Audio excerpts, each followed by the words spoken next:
위원으로부터 자녀 입시 관련돼서 자료 요청뿐만 아니고 여기에 대해서 여러 가지 이 의사진행반을 통해서 요구한 바가 있습니다. 그래서 그와 관련돼서 정리하고 넘어가겠습니다. 기획예산처 장관 후보자 이혜우는 후보자의 장남이 2010학년도 연세대학교 입학 전형 신청 당시 사회 기여자 전형을 통해서 합격하였다고 답변했습니다. 맞죠? 네, 맞습니다. 지금 입시 관련돼서 굉장히 예민한 시기입니다. 답변 잘 하셔야 됩니다. 당시 입학 요강에서 사회 기여자 전형 지원 대상은 독립유공자, 국가유공자와 함께 국위 선양자, 즉 국내에서 활동하며 학술, 문화, 예술, 과학기술, 산업, 체육 분야에서 세계적으로 권위 있는 상을 수상하였거나 업적을 내어 대한민국 국위를 선양한 자 또는 그의 자녀, 손자녀로 규정하고 있는데 후보자의 자녀는 조부의 청조 근정훈장 서운을 근거로 국위 선양자의 손자녀에 해당함에 따라 해당 전형 대상에 지원하였으며 해당 절차를 거쳐서 합격하였다고 답변하였죠. 네. 예. 그런데 헌법 제11조 3항은 훈장 등의 영전은 이를 받은 자에게만 효력이 있고 어떠한 특권도 이에 따르지 아니한다고 규정하고 있습니다. 알고 계시나요? 지금 들었습니다. 국회 12년 동안 국회의원 생활을 하셨는데 이걸 처음 듣습니까? 예, 뭐 그렇다 치고요. 그래서 점심시간을 통해서 본 위원장이 이 부분을 좀 정리한 바 2010학년도 연세대학교 입학 요강 및 평가 내부 기준 중 국위 선양자 관련 부분, 특히 훈장, 서훈자 및 그 자녀, 손자녀가 국위 선양자 전형 대상에 해당되는지에 관하여 확인할 수 있는 근거 규정, 그리고 둘째, 후보자 장남의 2010학년도 연세대학교 입학 전형 지원 당시 제출 서류, 셋째, 후보자 장남의 2010학년도 연세대학교 입학 전형 당시 대학 입학처의 입학 심사 결과 자료를 연세대학교에 요구하려고 그럽니다. 후보자님 동의하십니까? 동의합니다. 네, 동의합니다, 예. 위원장님. 자, 동의한다고 그랬으니까 바로 조사관 보내십시오. 예. 자, 예. 의사진행 반이시죠? 예. 진행 반입니다. 예, 하십시오. 예, 위원장님. 오전에 후보자가 여러 가지 답변을 했는데 제가 보기에는 위정이 너무 많은 것 같습니다. 위원장님께서 따끔하게 좀 경고를 해 주시길 부탁드립니다. 인턴과 관련해서 곧바로 사과를 했다. 이렇게 해명을 했는데 조금 전에 그 인턴 직원이 언론 인터뷰를 했습니다. 사과는 물론 없었고 그 사건 이후에도 폭언이 이어졌다. 이렇게 언론에 인터뷰를 한 것이 떴습니다. 도대체 바로 사과하고 조심한다는 사람이 이렇게 말이 맞질 않습니다. 또 플래카드와 관련해서 당에서 내려온 플래카드를 그대로 그 게시했을 따름이라고 진술을 했는데 저한테 지금 제보가 들어온 걸 보면 카카오톡입니다. 위원장님께 제출하겠습니다. 아니 아직도 플래카드 안 만들었어요? 국민의힘은 글자로 넣지는 말고 로고만 넣으세요. 당원협의회라고 넣지 말고 당협이라고 하세요. 그 다음에 예 사진 3번처럼 하세요. 글씨체는 지금 참고하시라고 보낸 것처럼 좀 프로처럼 보이는 걸로 하세요. 자, 이 카카오톡이 제보가 되었습니다. 즉 이제 후보자가 자꾸 위정을 하고 있는 것입니다. 저하고 관련돼서도 제가 수요일날 자료 가져온 거에 대해서 아까 말씀을 드렸더니 뭐 제출을 했고 회수하지 않았다 이렇게 얘기했는데 7시에 온 유승수 과장, 기획예산처 유승수 과장이 11시까지 저희 방에 머물면서 저희 직원들하고 김밥도 같이 먹었다고 합니다. 그리고 11시에 갈 때 가져왔던 원본 한부를 회수해 갔다고 합니다. 다수의 우리 보좌진들이 이렇게 증언하고 있는데 이게 자꾸 위정을 하면 저희가 청문회를 할 이유가 뭐가 있습니까? 따끔하게 경고를 주시기 바랍니다. 후보자님, 지금 기획예산처 신설부처고 여기에 대해서 이혜훈 장관 후보자에 대한 청문회가 온 국민적 관심을 갖고 있기 때문에 후보자님께서 하시는 말씀 한마디 한마디가 제보가 굉장히 많이 들어오는 걸로 알고 있습니다. 그래서 위정하지 마시고 소상히 답변하시기 바랍니다. 네. 자, 더 이상 의사진행 반응 없으시죠? 그러면 더불어민주당 안도걸 의원님 질의하시기 바랍니다. 네, 후보자님 힘드시죠? 네, 최선을 다하십시오. 네. 예, 오전 질의를 통해서 제가 좀 느낀 소회가 좀 있습니다. 우리 저기 후보님은 정말 명문가시네요. 예, 그리고 또 경제적으로는 상당히 상류층에 속한다 볼 수 있고, 또 사회적으로 굉장히 지도층에 지금 속한다고 좀 보여집니다. 그리고 지금 문제가 되고 있는 행위들을 좀 보면은 이제 재산 형성이라든가 뭐 자녀들 대입 문제 뭐 이런 거 아니겠습니까? 그런데 상당 부분 이는 상대적인 우월적인 지위 있지 않습니까? 재산 형성이라든가 교육 문제에서 예, 상대적으로 우월적인 정보라든지 또 그런 기회를 갈 수 있는 입장이 있기 때문에 그런 가능했던 행동들이고, 또 그렇기 때문에 더 일반인들에게 적용되기보다 하는 수준보다는 더 높은 있잖아요. 규범과 또 도덕적 잣대를 스스로 적용했어야 되지 않느냐라는 어떠한 그 문제의식이 있지 않습니까? 이제 그런 부분이 있는데, 그런 부분에서 약간 미비하지 않았느냐라는 그런 좀 지적이 좀 있는 것 같습니다. 되돌아보건대 개별 행위의 어떤 시비를 떠나서 우리 후보자님 어떻게 생각하십니까? 특히나 이런 기회는 감히 이제 범접할 수 없었던, 예를 들어서 중산 서민층이라든가 이런 분들의 입장에서 봤을 때 그러한 행위들에 있어서 조금 더 지금 돌이켜 보면은 좀 더 신중했어야 한다든지 아니면 더욱더 남의 눈을 좀 의식하는 그러한 필요성이 있지 않았느냐, 이런 부분에 대해서 어떻게 생각하십니까? 네. 각별히 더 살피고 더 국민들 마음을 헤아리고 그리고 더 국민 눈높이에 더 신경 쓰고 더 맞추며 앞으로 살겠습니다. 네. 그런 부분에 대한 바탕을 까시고 이렇게 네. 좀 질의에 답변해 주시면 좀 더 소구력이 있지 않겠느냐, 이런 생각이 좀 듭니다. 네. 네, 그리고 좀 저는 이제 정책 역량에 대해서 여쭙겠습니다. 우리 후보님 스스로 나름대로 과거에 이제 정부 국책기관에서 또 연구도 하시고 또 12년 동안의 의정 활동을 통해서 경제 또 재정 분야에서는 또 두각을 나타내셨다, 이런 말씀도 주셨고, 또 많은 또 그런 기대들을 하고 있는 게 또 사실입니다. 관련해서 이제 기획예산처의 역할에 대해서 조금 여쭙겠습니다. 네 가지 방향으로 말씀을 좀 주셨습니다. 그런데 중요한 거는 이제 그게 얼마나 관철이 될 수 있겠느냐라는 게 굉장히 중요하겠죠. 특히 기획예산처는 이번에 최초로 신설되는 게 아니고 98년부터 2008년까지 10년 동안 운영을 했었고, 그렇습니다. 그래서 당시에 어떤 운영한 결과에 대한 어떤 공과에 대한 평가가 좀 필요하지 않겠습니까? 그런 부분에서 우리 후보자께서는 어떻게 평가하시고, 또 우리가 잘된 것은 개선해야 될 것이고, 또 그때 아쉬웠던 점들 있지 않습니까? 시행착오가 되지 않도록 해야 하지 않겠습니까? 그런 측면에서 과거 기획예산처의 역할에 대해서 한번 평가를 좀 해주십시오.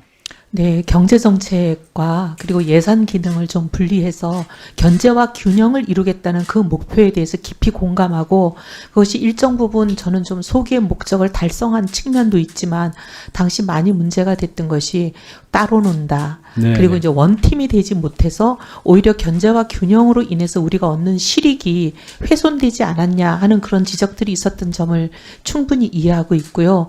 이번 새로 출범하는 기획예산처는 만약에 제게 기회가 주어진다면 견제와 균형만큼이나 원팀으로서의 조율과 화합을 더 잘 이뤄낼 수 있도록 최선을 다하겠다는 말씀 드립니다. 네, 아주 중요한 포인트에 대해서 잘 지적을 좀 해주셨습니다.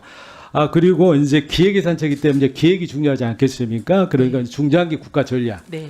그리고 지금 같은 구조적인 있지 않습니까? 네. 전환기에 있어서 네. 이제 국가 발전의 중장기적인 비전을 제시하고 그걸 달성할 수 있는 어떤 로드맵을 만들고 그걸 재정에서 뒷받침해줘야 하지 않겠습니까? 네. 그래서 여러 가지 이제 과제들이 있을 텐데, 우리 후보자께서 가장 우리 국가 발전에 명운이 걸려 있다고 생각하는, 그래서 향후 5년 동안 했잖아요. 집중적으로 우리가 타겟팅해서 달성해야 될 정책 과제는 뭐라고 생각하십니까? 저는 현재 우리 경제가 안고 있는 단기적인 어려움, 그 고환율로 인한 체감 물가가 굉장히 높다는 사실, 네. 그 두 가지 이중고를 극복하는 것도 당장 문제지만, 장기적으로 우리 경제의 성장 엔진을 어떻게 만들어낼 것인가 하는 문제. 그래서 결국은 저는 신성장 동력과 그런 성장의 집중 재정을 투입해야 된다고 생각합니다. 근데 투입해야 되는 만큼 재정을 어떻게 보면은 확대할 수밖에 없는 불가피한 측면이 있는데, 그럼 그와 동시에 저희가 더 관심을 기울여야 될 것은 지출 효율화. 그래서 재정의 건전성, 그리고 또 재정의 생산성, 효과가 나는 곳에 재정을 집중하고 선택 집중한다는 그런 문제가 굉장히 중요하다고 생각해서 그 두 가지에 민생과 성장을 지원하는 일, 그리고 재정의 건전성과 생산성을 높이는 일, 이 두 가지를 양대 축으로 해야 된다고 생각하고 있습니다. 예, 잘 좀 지적을 해주셨고요.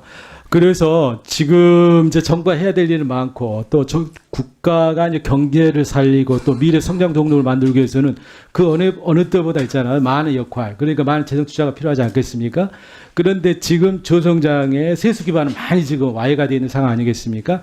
이런 부분에서 이제 그야말로 과감한 지출 구조 조정이 이제 필요하다라고 하는데요. 이제 지출 구조 조정이라는 게 말 좀 쉬운 건 아니죠? 네. 예, 그리고 보면은 이제까지 지난 정부에서 안 했던 게 아니죠. 네. 매년 지금 보면은 예산 당국에서 연간 20조 정도 지출 구조를 하거든요.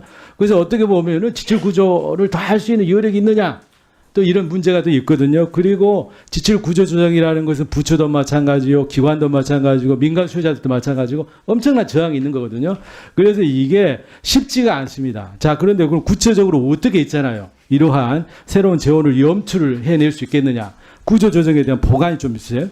네, 일단 유사 중복 사업을 정비하는 것이 굉장히 중요하다고 생각합니다. 지금은 각 여러 부처에 나뉘어서 동일인에게 여러 가지 형태로 지급되는 것들이 많이 있습니다. 여기서 뭐 구체적으로 얘기를 드리기는 좀 민감해서 자제하겠습니다만, 그런 경우에는 지원자 받는 수혜자 중심으로 1인 1계좌로 통합을 해서 여러 가지 부처들이 거의 비슷한 지원을 동일인에게 하는 이런 부분을 좀 정비해 나간다든지 하는 것도 있고, 그다음 의무성 지출 그리고 경직성 지출을 효율화하는 재구조화하는 것이 굉장히 중요하다고 생각합니다. 대표적인 것이 지금 고보기금에서 운영하고 있는 구직급여. 제가 다음에 또 말씀드리겠습니다. 네, 수고하셨습니다. 다음은 국민의힘 박성훈 의원님 질의해 주시기 바랍니다. 네, 후보자님은 이곳 청문회장에 와서는 안 되는 사람이라고 생각을 합니다. 후보자님, 저는 오전에 질의 답변을 보면서 참담함을 금치 못했습니다. 궤변과 위증, 그리고 의혹 뭉개기로 일관을 했고요. 이러한 참담함과 안타까움은 지난 98년부터 2009년까지 제가 기획예산처 공무원으로서 근무를 했기 때문에 그 참담함이 배가 되는 것 같습니다. 제가 한번 우리 후보자님의 의혹들을 한번 정리를 해봤습니다. 너무나 많은 의혹들이 제기되고 있죠. 여기에는 부정 청약이라든지 불법 재산 증식, 상습, 폭언, 갑질, 고성, 그리고 오늘 제기된 아들 부정 입학, 엄마 아빠 찬스, 금품 수수. 도대체 이 의혹의 끝은 어디입니까? 저는 이것은 국민들에게 상대적 박탈감을 넘어서 좌절감을 불러일으킨 그런 의혹들이라고 생각을 합니다. 만일에 후보자의 임명이 강행될 경우 이재명 대통령이 국민들과 공무원에게 던지는 메시지는 명확하다고 생각합니다. 앞으로 마음껏 부정 청약, 부동산 투기, 갑질, 고성, 불법 재산 증식, 부정 입학, 엄마 아빠 찬스 마음껏 활용하십시오. 장관 되는데 아무런 문제 없습니다. 우리 공무원들 그렇게 하십시오.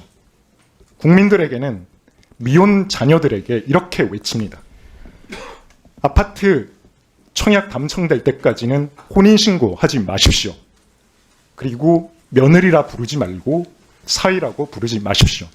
저는 임명 강행이 국민에게 던지는 메시지는 이것으로 명확하다고 생각합니다. 에미안 원펜타스 부정 청약에 대해서 한번 여쭤보고 싶습니다.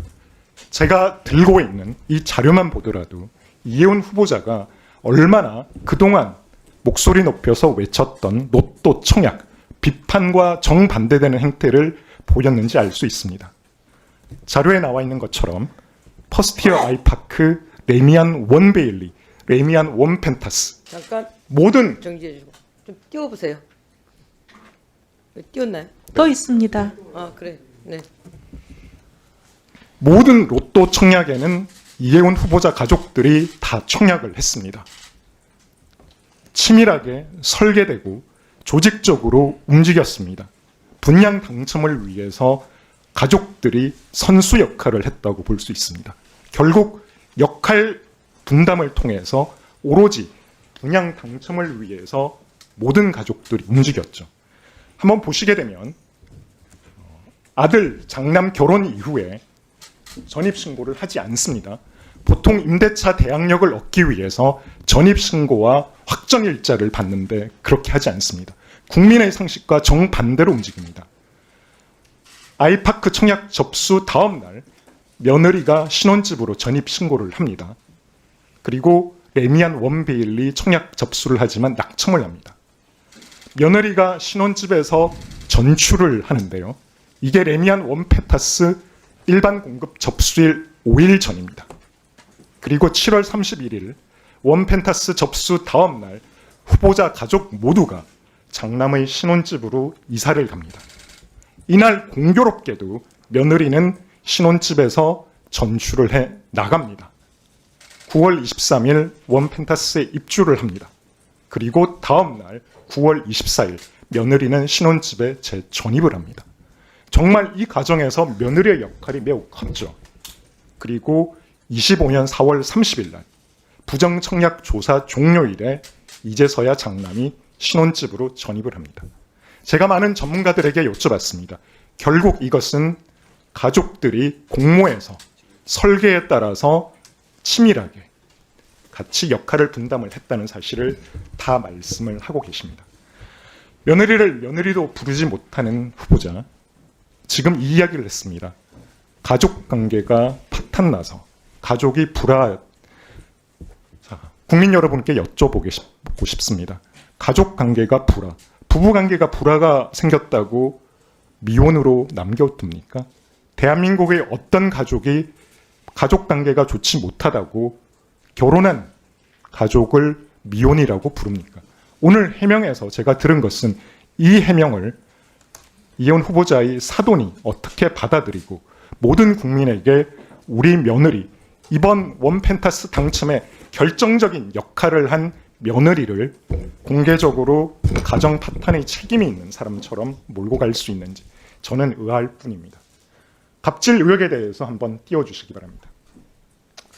의원님 그 부정청약 제가 이거 말씀하신 먼저 거 말씀드리고 제가 답변 좀 드리면 안 될까요? 네. 제가 드리고 발언 기회 드리겠습니다. 네. 본인은 갑질을 척결해야 된다라고 말했습니다. 한번 그 이후에 갑질 한번 들어보시죠. 음성 좀 틀어주시기 바랍니다.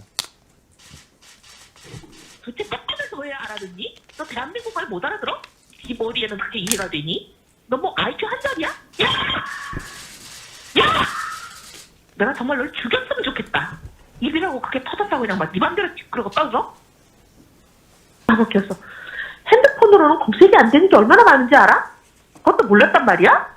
너 언론 담당하는 애 맞니? 아니 그 지금까지 몰랐단 말이야? 너 모바일 버전이라는 거는 요약본 축약본이야. PC 버전에. 몰라 그걸? 너 그렇게 똥오줌을 못 가려? 뭐 모르겠어? 아, 말 좀 해라! 이해운 후보자의 보좌진들은 저에게 이런 이야기를 했습니다. 악마를 보았다고 합니다. 후보자님, 장관직과 레미안 원펜타스 어떤 것을 선택하시겠습니까?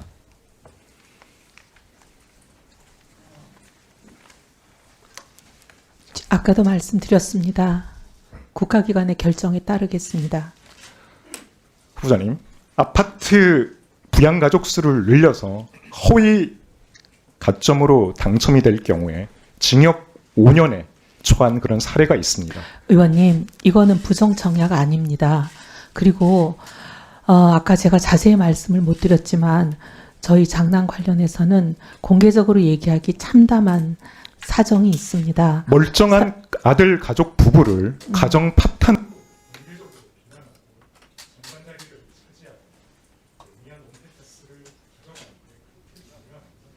그렇지 않습니다. 공개적으로 집 비탄하지도 않고 없는 말을 지어내지도 않고 그렇지 않습니다, 의원님. 자,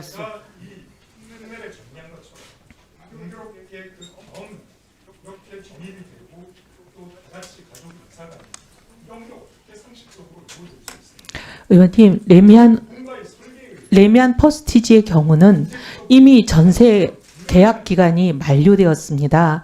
만료된 것은 저희가 전세 계약서도 다 제출했고요.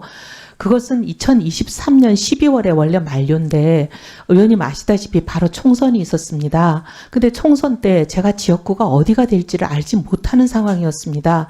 그래서 총선 지역구가 정해지지 않았기 때문에 총선 끝나고 그래도 회계 보고라도 하고 집을 구할 시간을 좀 주십사 집주인에게 부탁드려서 7개월 연장한 것이 7월 30일이 만료 기간이었습니다. 근데 2023년 12월에 그 전세 계약을 만료할 때 저희가 원펜타스 청약이 있을 거라고 어느 누가 알았겠습니까? 그건 조합도 몰랐던 일입니다.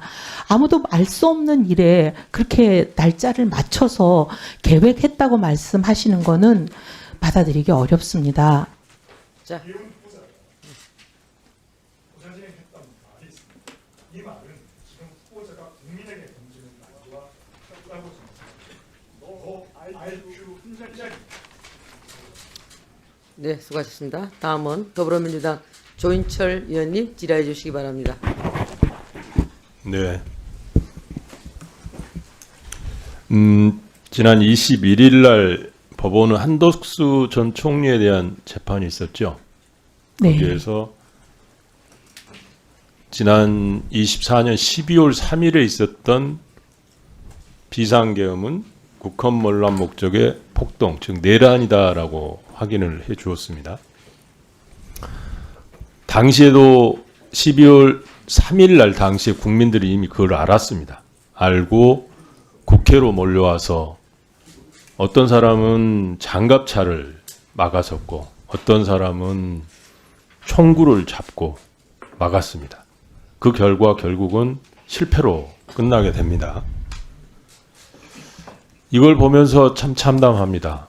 그때 당시에 우리 국무위원들과 총리가 좀 더 현명한 사리사욕에 사로잡히지 않고 어떤 국민 또는 국가를 위한 마음이 좀 있었다면 이런 일이 일어났을까라는 그런 생각을 해봅니다. 우리 지금 기획예산처 장관도 예산 담당을 하는 경제부처의 장관을 넘어서 국무위원이기도 합니다. 맞죠? 네. 국무위원이라고 하는 거는 어떤 경우에는 예산을 넘어서 국정 전반, 국가, 안보, 국방 모든 분야에 대해서 토론을 하고 심의하고 대통령께 자문을 해야 되는 상황도 있을 수 있습니다. 그때 잘 못해서 어떤 경우에는 더 극단적으로 가면 대통령 권한대행도 하게 되는 그런 상황까지도 옵니다. 실제로 24년 그 이후로 4월 4일 탄핵됐을 때 국무총리, 그 다음에 최상목 기획예산처 장관, 기획재정부 장관 권한대행을 했습니다. 그때도 이분들이 좀 더 현명하게 판단했다고 하면 혼란은 훨씬 더 빨리 수습이 되고 경제는 훨씬 더 빨리 살아날 수 있었을 겁니다. 근데 그분들이 제대로 해내지 않았습니다. 제대로 해내지 않은 결과 엄청난 우리는 대가를 치러야 했습니다. 후보자님, 혹시 당시에 이들의 총리나 국무위원들이 에 대한 행동, 행위, 결정 이거에 대한 평가를 하신다면 어떻게 하시겠습니까? 실은 그때 당시는 잘 몰랐습니다. 네. 그때 당시는 정보가 양쪽에서 상반된 주장들이 많았고 그리고 저는 그날 계엄이 난 날 외국에 있었고 한참 후에 들어와서 그때 한국에서 일어난 네, 일들에 그때는 대해서 모르셨겠지만 지금 판단한다면 지금 판단한다면 제가 만약에 그 자리에 네. 있다면 그렇게 하지 않았을 거라고 생각합니다. 왜냐하면 정보가 그분들은 저보다 더 많았을 테니까요. 좀 더 구체적으로 말씀을 드릴게요. 당시에 최상목 기재부 장관한테는 윤석열 대통령이 비상 입법기구를 설치 운영하기 위한 예산을 확보하고 국회 운영비를 중단해라라는 쪽지를 줬습니다. 당시에 최상목 부총리는 이렇게 이야기했습니다. 그걸 받아서 실무장에 그냥 전달만 했다. 이게 현실적으로 가능한 일도 아니고 만약에 후보자가 그런 상황에 처한다면 어떻게 하시겠습니까? 용기 있게 행동하려고 이번 일을 계기로 많이 다잡고 있습니다. 저도 용기가 없었던 사람이고 그 부분에 대해서 깊이 반성하고 변명의 여지 없이 사과를 드립니다. 그래서 용기 있게 행동하는 것이 얼마나 중요한지 더 깊이 깨닫고 많이 구체적으로 반성하고 용기 있습니다. 있는 행동이라는 게 어떤 걸 말씀하시는 건가요? 옳은 일에 대해서 입을 여는 것이요. 그 행위를 막았을 것이다. 그렇게 했을 것이다라고 얘기하기 제가 뭐 자신은 없지만 앞으로 그런 일이 생긴다면 절대 그렇게 하지는 않을 것이다. 그렇게 말씀드리겠습니다. 후보자께서는 실제로 방송 토론 12월 3일 이후로 방송 토론에서 보니까 수차례 걸쳐서 이야기를 하셨더라고요. 아니요, 네? 아닙니다. 방송 의원님. 토론에 안 나가셨나요? 방송 토론은 한 번도 안 나갔습니다. 안 나갔습니다. 단지 우리 이제 당협의 집회 같은 예. 데서 한 얘기일 뿐입니다. 뭐 비상계엄은 대통령의 고유한 통치행위다라는 그 이제 우리 당의 탄핵 반대 집회에서 한 얘기였습니다. 그 언론이나 이런 데서는 한 번도 한 적이 한 번도 한 적이 없으시고 네, 네. 집회에서만 네. 하셨다는 거죠. 집회는 돌아가면 당협위원장들에게 쭉 발언 순서를 넘깁니다. 그러면 이런 이야기도 그럼 똑같았습니까? 그때 뭐 탄핵 요구가 심했었는데 이건 헌정질서를 어지럽히는 행위다라는 그런 얘기도 방송에서는 한 적이 방송에서는 없습니다. 한 적이 없고 네. 집회 현장이나 네. 집회 당- 현장이었습니다. 당 모임에서 네. 회의에서 했던 네. 이야기다라는 거죠. 네. 아까 저 모두 말씀에서도 반성하고 사과한다라는 말씀을 하셨는데 다시 한번 네. 사과하고 반성할 국민들께 사과하고 반성할 의향이 있으신가요? 네. 반성과 사과는 국민이 오케이 하실 때까지 하는 것이 맞다고 봅니다. 네. 재정 운영 관련해서는 다음 질의에 다시 하겠습니다. 이상입니다. 네. 조은철 의원님, 다음 질의 때 1분 더 드리겠습니다. 후보자님, 한 가지 좀 정정하셔야 될 것 같아요.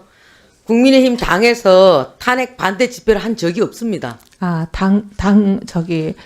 위원장들 모임인 것 같습니다. 네. 아니, 똑바로 하셔야죠. 국민의힘에서 탄핵 반대 집회를 한 적이 없는데 당에서 반대 집회를 한 것에 나갔다라고 하면 어떡합니까? 그거 네. 아니죠? 원외위원장들이 180몇 명인가 하는 거기였습니다. 그 네. 당이 집회를 내린 적은 한 번도 없습니다. 네. 당협위원장들 모임이라고 그럼 정정하겠습니다. 네, 위원장님. 다음은 더불어민주당 이소영 의원님 질의해 주시기 바랍니다.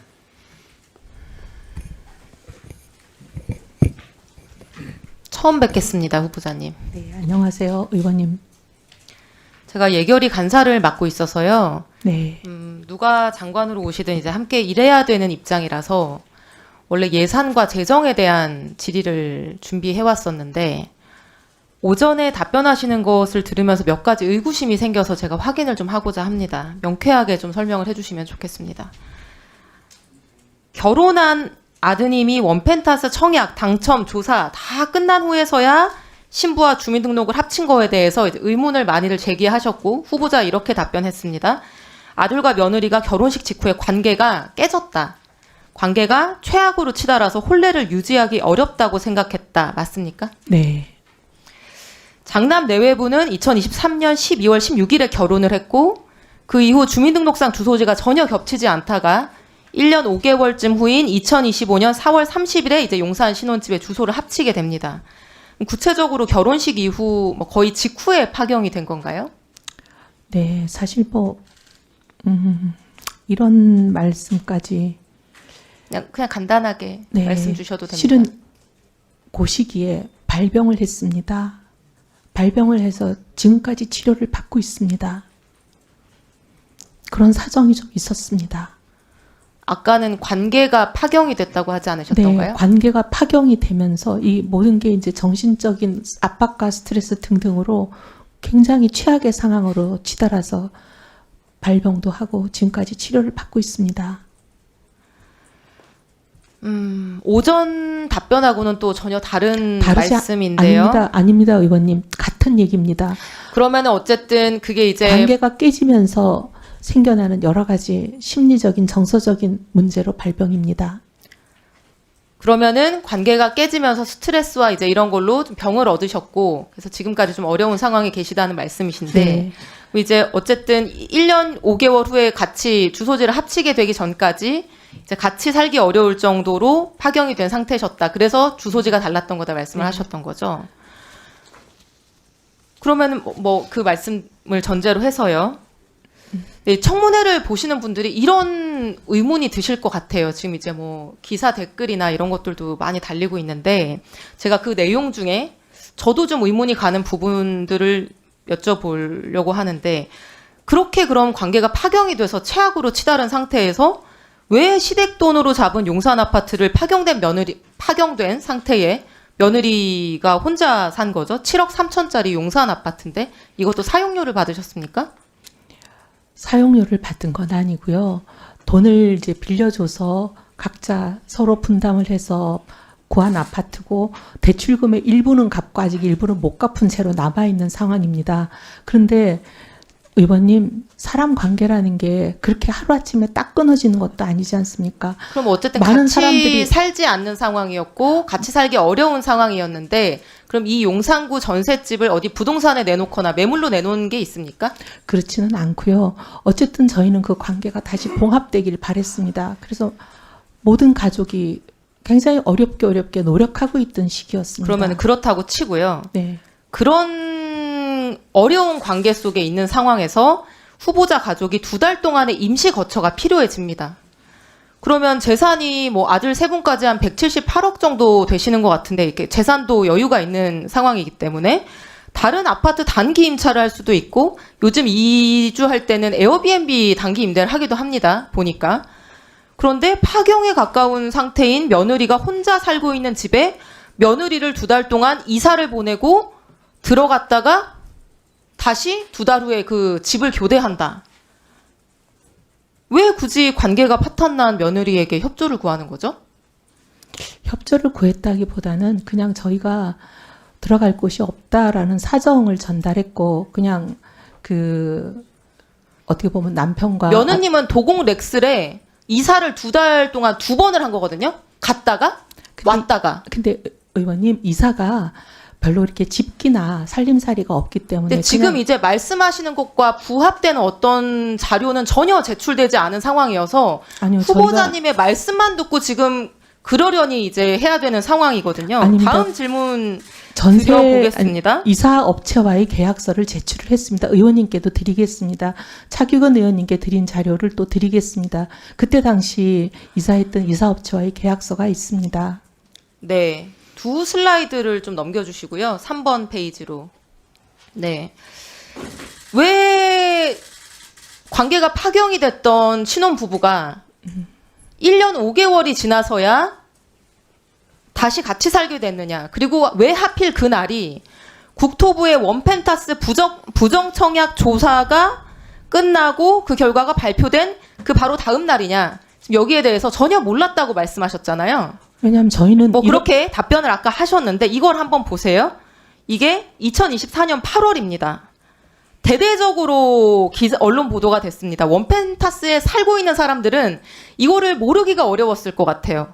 왜냐하면 실제로 아파트 안에서 조사받는 세대들도 많이 있었을 거기 때문에 뭐 요새 아파트의 내부 단톡방이니 카페니 이런 곳에서 떠들썩했을 수밖에 없을 것 같거든요. 저희는 그런데 후보자 가족이 5분이나 되는데 이걸 아무도 몰랐다? 이렇게 대대적으로 보도가 되는데 아니요, 의원님 그 얘기가 아니고요. 부정청약에 대한 조사가 있다는 자, 거는 그러면 대충 다음 들었죠. 질문도 그런데 드려볼게요. 그 조사 네. 수사 의뢰가 후보자님 언제 조금 끝나? 이따 제가 시간 드리겠습니다. 주시겠어요? 네, 감사합니다. 전세 계약 평생 많이 체결하셨죠? 평생 무주택자셔서. 네. 전세 계약 체결할 때 전세금 담보하기 위해서 보통 전입 신고하고 확정일자를 받거나 전세권 등기하는 방법이 있습니다. 법적으로 효력은 동일합니다. 전입 신고는 온라인으로도 가능하고 너무 간편한 방법이죠. 대신에 전세권 등기를 하려고 하면은 막 온갖 서류를 떼고 법무사 비용도 들어갑니다. 그런데 후보자 장남께서 거주했던 세종시 주택 슬라이드 보여주시겠어요? 용산 아파트에도 전세권 설정, 세종 아파트에도 전세권이 설정돼 있거든요. 근데 저는 지금까지 전세 살면서 한 번도 전세권 등기를 설정해 본 적이 없어요. 왜냐면 이게 시간도 많이 걸리고 비용도 들기 때문에. 그럼 상식적으로 이거를 봤을 때 전입신고를 부모님의 청약 신청 때문에 장남이 살고 있는 곳에 전입신고를 할 수가 없기 때문에 비용과 시간을 들여서 전세권 등기를 했다라고 보는 게 합리적일 것 같은데 이 부분에 대한 답변 해주실 수 있습니까? 네, 두 가지를 묶어서 말씀드리겠습니다. 첫째, 원펜타스에 대해서 청약에 시끄럽다는 거는 대충은 알고 있었습니다. 하지만 저희 가족은 어디에 살든 한 번도 그 아파트 단지 내에 뭐 단톡방이나 이런 게 들어봐 본 적이 없고요. 그럼에도 불구하고 대충 들어서는 알고는 있었습니다. 하지만 뭘 몰랐다고 말씀드렸냐면 그 수사가 의뢰가 끝났다는 거는 몰랐습니다. 지금 말씀하신 거는 장남이 반포집에서 용산집으로 세대 분리를 해서 나간 시점이 왜 하필이면 조사가 끝난 날이냐 그 말씀이시잖아요. 그 조사가 끝났는지에 대해서 후보자는 전세권 등기 문제에 대해서 지금 아직 답변 전이신데 네, 그거 할 거예요. 후보자는 본인이 전입신고해서 사는 아파트에 대해서 지금까지 전세권 등기를 설정해 본 적이 없어요. 근데 굳이 아들이 사는 용산구와 세종시 아파트는 이례적으로 전세권 등기 설정을 합니다. 왜냐? 전입신고를 할 수가 없기 때문에. 누가 보더라도 주말에는 세종시, 예리하네. 평일에는 용산에 살 수밖에 없는 후보자의 아드님이 이 원펜타스 청약과 당첨과 조사를 위해서 서초구에 가족들과 함께 주소를 함께 둬야 되기 때문에 나머지 두 개의 아파트에는 이례적으로 전세권 등기를 설정한 거 아닙니까? 그렇지는 않고요. 사실은 이제 저희 그 실에게 이런 모든 일을 담당해주는 전담 부동산 중개사가 있습니다. 그분에게 맡겼고 그분이 알아서 했는데 실은 전세권을 설정을 했는지 그런 거에 대해서 저는 정확하게는 몰랐습니다. 그런데 이번에 지금 말씀하시는 걸 듣고 며칠 전에 언론이 또 그런 얘기를 해서 저희들이 전세권이 설정됐구나 하는 걸 알았습니다. 말이 안 되지. 그렇지 않습니다, 위원장님. 네, 수고하셨습니다. 기획예산처 장관님 되실 분입니다. 모르쇠로 답변하서는 안 돼요. 전세권 설정에 대해서도 모른다? 아, 답답합니다. 자, 다음은 국민의힘 이종욱 의원님 네, 질의해 주시기 네. 바랍니다. 예, 저는 뭐 간단한 총평부터 좀 간단히 하고 시작하겠습니다. 지금 여러 가지 후보자에 대해서 많은 의혹이 제기되고 있고 언론이 전 언론이 달려들어서 단독 기사만 100여 건이 훌쩍 넘는 이런 전국적인 검증에 나서는 이유는 제가 봤을 때 한 가지입니다. 국민들이 분노하고 있기 때문이라고 생각합니다. 오늘 청문회장에서도 저는 그런 분노심과 적개심을 느낍니다. 사실 그 보좌관 대상 폭언이나 갑질만으로도 공직 후보자로서는 굉장히 치명적인 결격 사유라고 생각합니다. 앞서 저희들이 음성을 들었습니다만 듣는 것만으로도 괴롭습니다. 국민들한테 큰 충격과 분노를 안겼고요. 후보자가 사과는 했습니다만 이런 문제는 쉽게 안 고쳐진다는 겁니다. 갑질 외에도 많은 의혹이 있습니다. 지금 저희들이 집중 보고 있는 로또 분양 같은 재산 형성 과정에서의 불법, 편법, 그리고 엄마 찬스, 아빠 찬스, 특혜 사익 추구 의혹, 그리고 입심 양명을 위한 말 바꾸기, 표리부동 이런 것입니다. 그래서 각종 의혹으로 사실상 지금 만신창이가 되어 있는데 어떻게 기획예산처 장관직을 수행하겠다는 것인지 저는 잘 모르겠고요. 제가 생각하기로는 국민들 마음은 이미 떠났습니다. 변명을 듣는 것 자체가 국민들한테는 고통이라고 생각합니다. 청문회가 열린 이상 저희는 철저히 검증할 거고요. 후보자도 국민 앞에서 책임 있게 최대한 해명해야 할 거라고 생각합니다. 저는 이제 재산 형성 문제에 대해서 집중적으로 좀 질의할 생각이고요. 이제 여기에 보면 불법 부정 이런 것도 있습니다만 일부 가진 자들, 부자들이 활용하는 꼼수 절세라고 편법 정려 이런 것도 조금 파헤쳐 보고자 합니다. 사실상 그렇게 좋은 방법이면 다른 국민들도 공유해야 된다고 생각합니다. 일부만 시시하면서 혜택을 누릴 이유는 없다. 이렇게 생각하고요. 후보자 재산을 봤더니 175억입니다. 공시지가 기준이니까 시가로 보면 200억이 훨씬 넘는 대자산가입니다. 모든 사람이 부러워하고요. 저도 부럽습니다. 그렇지만 내역을 들여다보면 별로 안 부럽습니다. 실망입니다. 불법 청약 의혹으로 4, 50억 벌었고요. 영종도 투기로 36억 벌었습니다. 기타 200억 중에 상속, 각종 정려가 제가 계산해 봤더니 한 120억 정도 됩니다. 결과적으로 보면 어떤 땀과 노력, 근로와 사업을 통해서 축적한 정당한 재산은 얼마 안 남습니다. 그러니까 청년 세대를 포함한 국민들이 깊은 박탈감과 분노를 느끼는 거라고 생각합니다. 특히 지적하고 싶은 것은 그 재산 형성 과정과 세대 이전 구조를 저희가 들여다보면 볼수록 뭔가 집안에 이걸 관리하는 컨트롤 타워가 있다는 느낌을 지울 수가 없고요. 장기간에 걸쳐서 계획적, 조직적으로 관리되어 온 느낌, 그리고 합법과 불법, 공과 사의 경계를 교묘히 넘나들면서 가족 간에 끌어주고 밀어주고 세대 간 자산 이전이 이루어지는 구조가 반복되는 것을 확인합니다.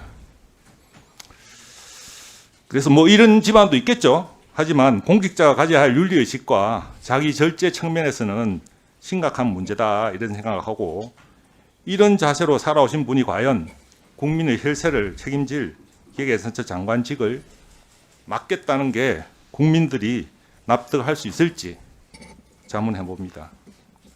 그리고 한 가지 더, 이 모든 의혹과 사실 문제의식 뒤에 저는 배신자 프레임도 강하게 작용하고 있다고 생각합니다. 정치는 사실 신념이고 대국민 약속 아니겠습니까?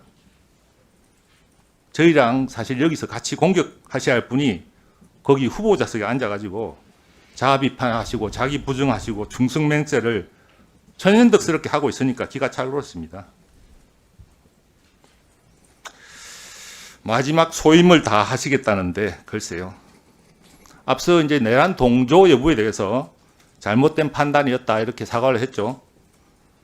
그런데 다른 쪽도 한번 보시죠. 후보자 때문에 뒤통수 맞은 사람들이 있습니다. 지금까지 후보자를 믿고 의지하고 같이 동지로서 정치활동을 하고 싸워온 정치적 동지들과 당의 위원장도 하셨잖아요. 당원들한테 드릴 말씀은 없습니까? 사과하시겠습니까? 한 말씀 해주십시오. 내란에 대한 판단이 잘못된 것은 사과 국민들께서 오케이 하실 때까지 계속 거듭 반복 사과하겠습니다. 그런데 의원님 지적을 구체적으로 뭐가 잘못됐는지 뭐가 의혹인지 말씀하시면 그 부분에 대해서 충분히 소명을 드리겠습니다. 총평으로만 말씀을 하시니까 어느 부분을 대목을 지적하시는지 답을 하기가 굉장히 어렵습니다. 의원님 구체적인 질문을 좀 해주십시오. 뭐 사과할 게 없다고 해석을 하겠습니다. 제가 드린 질문은 같이 생활했던 국민의힘 동료들, 의원들, 그리고 그 당협 위원들, 당원들한테 할 말이 없느냐는 뜻이었는데 넘어가겠습니다. 남은 시간은 그 원펜타스 부정청약도 저도 잠깐 말씀드리겠습니다. 여러 가지 말씀을 주셨는데 그 종전의 자료 제출과가 다른 주장을 갑자기 하니까 당혹스럽긴 합니다만 받아들일 수 없는 핑계들이 많습니다. 의원님 갑자기 다르게 한 것은 없습니다. 똑같은 얘기입니다. 자, 첫 번째, 정치 그만둘 생각하고 로또 청약을 시작했다. 24년도에. 정치 그만두고 해야죠. 그만둘 생각을 하고 하면 안 되죠. 응? 사실상 그만둔 거나 마찬가지 그만둔 건 아닙니까? 아니잖아요, 지금. 장관까지 하겠다고 하시는 분이. 장관은 정치가 아닙니다. 공직입니다. 행정입니까? 장관은 행정이고 정치가 네. 아니라는 거에 대해서는 저는 동의가 안 되고요. 정치하는 생각으로 장관직에 나오면 안 된다고 생각합니다. 네. 특정 진영에 매몰되지 않고 예, 국민과 국익만을 바라보고 나가겠다. 말싸움으로 제가 이길 자신은 없으니까 넘어가겠습니다. 그다음에 두 번째 핑계로 아들 부부 불화 얘기를 말씀하셨어요. 참담한 사정을 제가 개인 사정을 알고 싶지는 않고 물론 뭐 좋습니다. 100% 받아들이더라도 아까 이성희 의원님이 지적하셨지만 국토부 부정청약 조사가 끝난 그 다음 날 아들이 전입신고를 하고 혼인신고도 그 다음 달에 한. 의원님 혼인신고는 다음 달에 한 게 아니라 혼례를 올리고 2년까지 그 어려움을 극복하는데 정말 많은 시간과 고통이 있었습니다. 혼례를 올리고 2년 후에 혼이 됐습니다. 그리고 아까 이제 이조영 의원님 말씀하신 왜 세종에 전세권을 설정했냐. 네, 솔직히 말씀드리겠습니다. 그 다음에 총선 때문에 제가 주소지를 세종으로 옮길 수가 없었습니다. 그래서 주소지가 세종으로 안 되는 상황에서 전세 보증금이 걱정이 돼서 우리 의논했더니 우리 그 담당하시는 분이 중개사 있습니다. 전담하시는 분. 그분이 그렇게 해주셨습니다. 네, 수고하셨습니다. 다음은 더불어민주당 김한규 의원님 질의해 주시기 바랍니다. 네, 후보자님. 존경하는 이소영 의원 질의에 대한 답변에서 시댁에 부동산 관리하시는 분이 있다고 하셨는데 그분이 후보자 가족의 전입신고 여부도 뭐 상담을 해주십니까? 상담이 아니라 저희가 맡깁니다. 아니, 그러니까 그거는 뭐 부동산 계약 이런 걸 맡기는 건데 전입신고 이런 것도 거기다 맡기나요? 아, 전입신고는 맡기지 네, 않고요. 그러면 후보자 전세권 가족이 결정한 거죠? 어디에 예, 전입? 그럼요. 전세권 알겠습니다. 설정이나 이런 거를 네. 맡겼다는 뜻입니다. 후보자께서 2019년 9월 30일 국회 대정부 질문에서 현금 부자들은 그냥 그 자리에서 분양만 받으면 집값이 뛰어서 시세 차익으로 대박 로또를 가져간다라는 이야기를 하신 적이 있습니다. 물론 후보자께서 청약제도 활용해서 주택 청약에 당첨된 것까지는 괜찮습니다. 누구나 그럴 수 있으니까요. 근데 이제 문제는 부당하게 대박 로또 당첨이 돼서 타인의 기회를 뺏은 게 아닌가 그런 의혹이 제기된다는 건데요. 청약 신청할 때 가장 중요한 거는 부양 가족 수에 따른 청약 가점입니다. 만약에 이거 2025년 사례인데요. 이 사례를 보신 것 같이 기혼이거나 아니면 실제 거주지가 다른 만 30세 이상의 자녀를 주민등록상으로만 같은 곳에 두고 부양가족으로 신고해서 청약 가점 얻었다면 이거는 명백한 청약질서, 공급질서 교란행위인데요. 처벌 대상이죠. 근데 지금 보여드린 사례가 지금 후보자의 사례와 유사한 게 아닌가라는 의구심이 드는 겁니다. 후보자 사례를 한번 보겠는데요. 후보자 장남은 2023년 8월부터 세종에서 근무하고 후보자 명의로 전세 계약도 체결했는데요. 그 시점부터 후보자와 떨어져 살았던 건 맞는 거죠? 전입신고만 안 했을 뿐이지. 떨어져 살았다고 말하긴 그렇고요. 실은 이제 왔다 갔다 했습니다. 그러면 근무는 어디서 했습니까? 세종에서 했는데 며칠 근무했습니까? 주중에? 그게 이제 국책연구기관의 사정이 좀 있습니다. 아, 그러면 출근 안 하고 재택근무합니까? 아, 그렇지는 않지만 주중에는 세종에서 근무하고 서울에 주말에는 일이 후보자랑 같이 근무한 아니요, 겁니까? 주중에도 서울에 일이 많습니다. 아니, 많은데 네. 그러면 주 거주지가 어디입니까? 주 거주지는 딱 정하기는 어렵죠. 아유, 여기 세종이죠. 주민등록을 안 한 건 별개로 실제로 주중엔 세종에 있고 주말엔 뭐 후보자랑 있었을 수도 있죠. 주말에도 어디 있었는지 모르겠습니다만. 근데 전세계약 체결할 때 아까 이소영 의원님도 지적하셨는데 보통 전입신고하고 확정일자 받으면 됩니다. 물론 전세권 설정하는 방법도 있는데 그 비중은 서울의 경우 작년 1월에서 3월까지 3.2%밖에 없습니다. 제가 통계 확인해 봤습니다. 그거는 전입신고를 할 수 없는 아주 예외적인 경우에만 활용하는 거죠. 후보자님은 이 세종 아파트에 대해서 전세권 설정하셨죠. 그렇죠? 전입신고 안 하셨죠? 네, 아까 말씀드린 네, 대로 그렇죠. 다음 총선 그러니까 때문에 그럴 수가 없었습니다. 아니, 후보자가 들어가진 않지만 아들이 가면 되는 거죠. 아들이 실제 거주한 게 아들이니까 아들이 전입신고하면 되는 거잖아요. 명의가 제 명입니다. 아니, 어머니 명의라도 아들이 못 사는 게 안 되나요? 법적으로 아무 문제가 없습니다. 그런 문제 없고 아들이 전입신고를 안 한 거는 그거는 아까 얘기하시기로는 뭐 서울에 다른 직장을 구할 가능성도 있어서 안 했다고 설명하셨잖아요. 가능성이 있는 게 아니라 실제로 구했습니다. 아니, 그러면 네. 세종에 전입신고했다가 서울에 직업을 구하면 다시 서울로 전입신고하면 되는 거죠. 전입신고하는데 숫자 제한이 있는 건 아닙니다.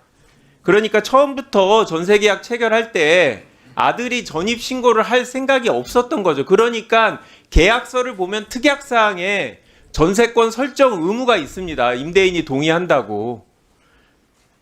결혼 얘기를 해보겠는데요. 2023년 12월 16일 날 결혼을 하고 그 다음에 1월 19일 날 신혼집 입주 일자입니다. 계약서상.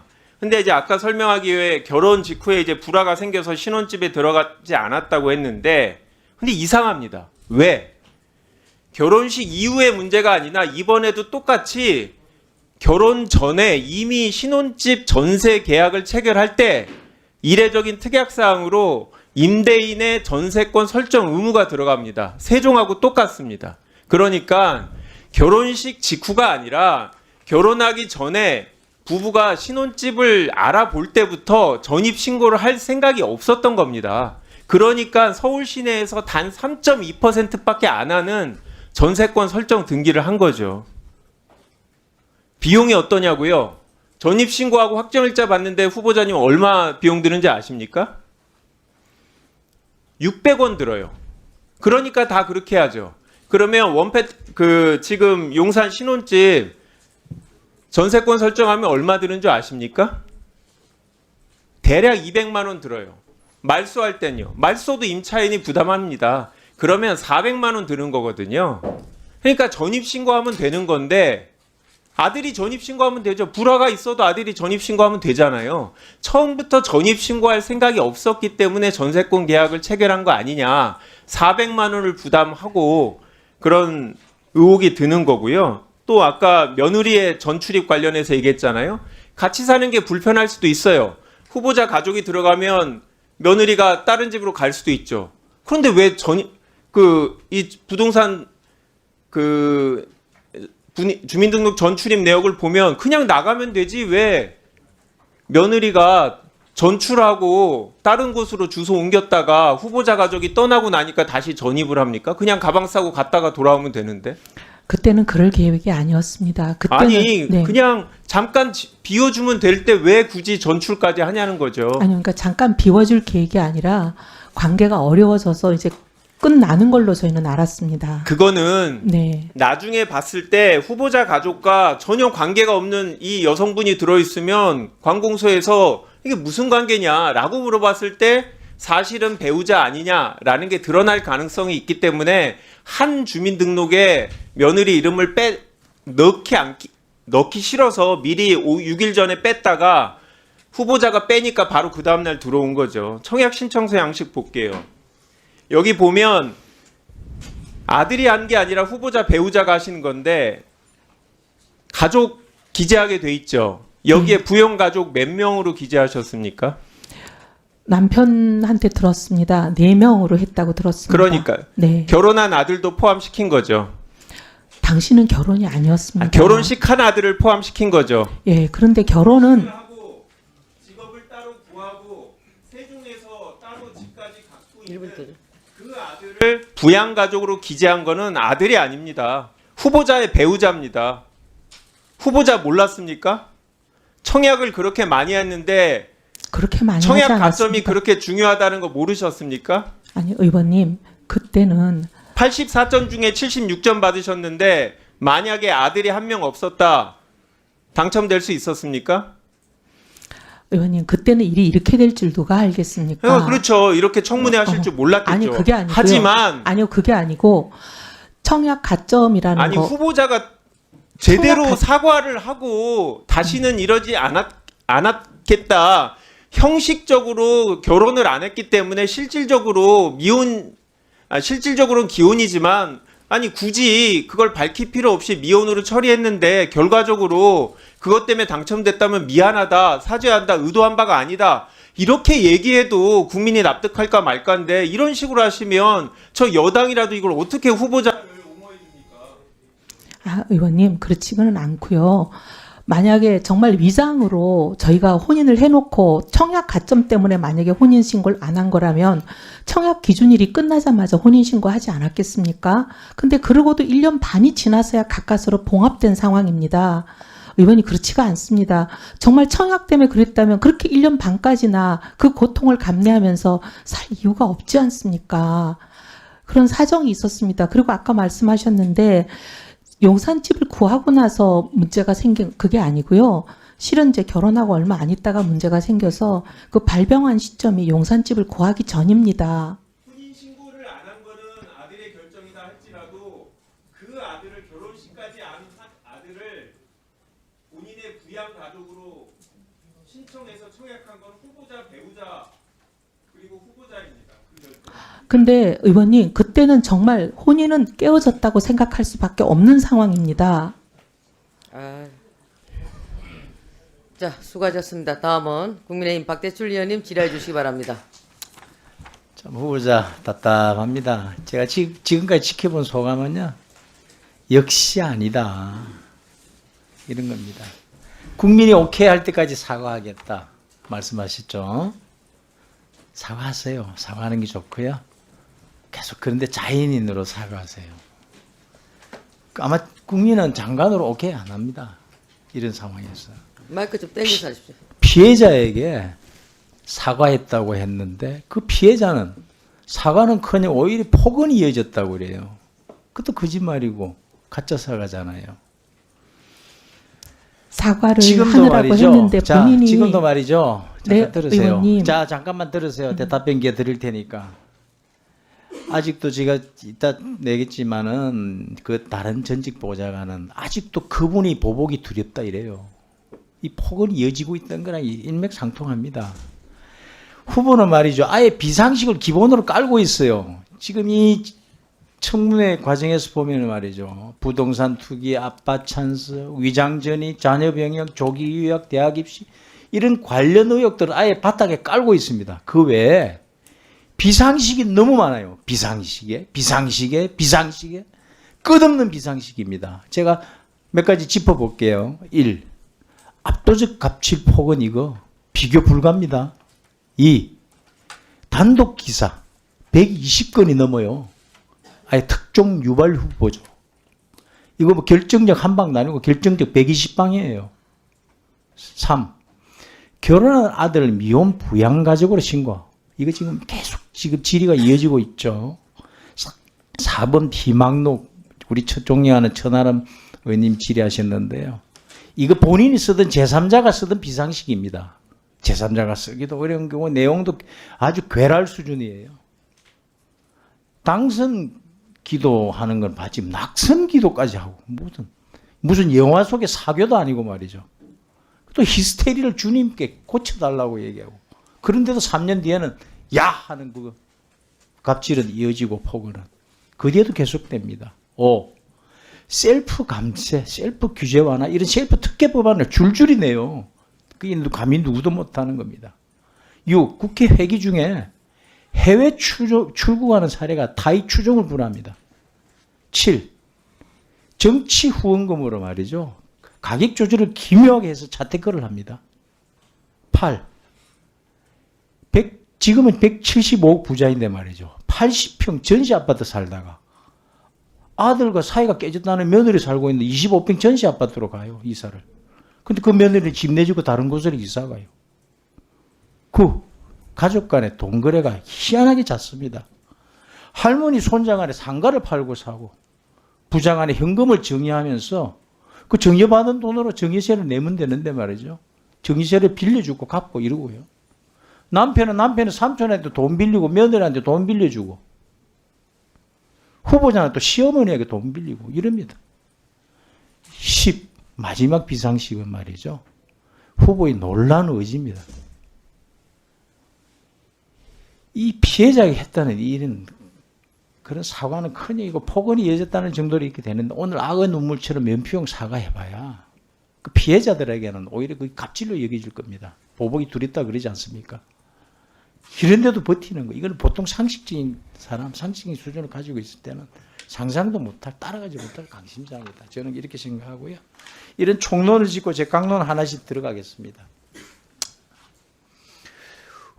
의원님 해외여행을 참 좋아하시더라고요. 후보님 의원 시절에. 그죠?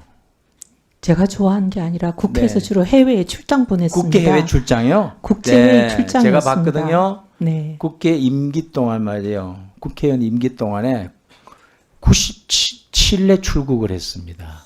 그런데 12년 동안입니다. 네, 12년 공식 동안 들어보세요. 네. 숫자 공식 일정은 17회예요. 개인 일정은 80회입니다. 이 중에 72회가 회기 중입니다. 아니 의원님 그렇지 사례가 않습니다. 제가 그 제출한 자료를 보고 이렇게 센 숫자거든요. 일부가 틀릴 수 있겠지만은 이 숫자에서 됐습니다. 들어보세요. 개인 일정을 한 적 651일이 말이죠. 네. 개인 일정이 80회로 돼 있어. 이걸 국회 비공식 신고한 공식 일정이 아니에요. 그 국회에서 자료 받은 겁니다. 물론 수치가 조금은 다를 수 있겠죠. 세다 보면은. 그러나 이런 거고요. 제가 이걸 왜 자료를 조사해 봤느냐. 우리 당 제보센터에 이게 들어왔어요. 해외여행을 이해울 후보가 하도 많이 가가지고 의정활동 소홀했다. 그러니 해외 출국 간 사례 좀, 해외 출장 간 사례 좀 찾아보라라고 제보가 들어왔어요. 그래서 찾아본 겁니다, 이게. 의원님 제가 그러면서 당시에 서초구합의 삼선 의원단 지역 행사 거의 안 나오고 뭐 의정활동보다는 미국에 아이들 보내서 유학시키는데 전념하고 있다는 소문이 있었고 이런 얘기들을 해서 저희들 조사해 본 겁니다.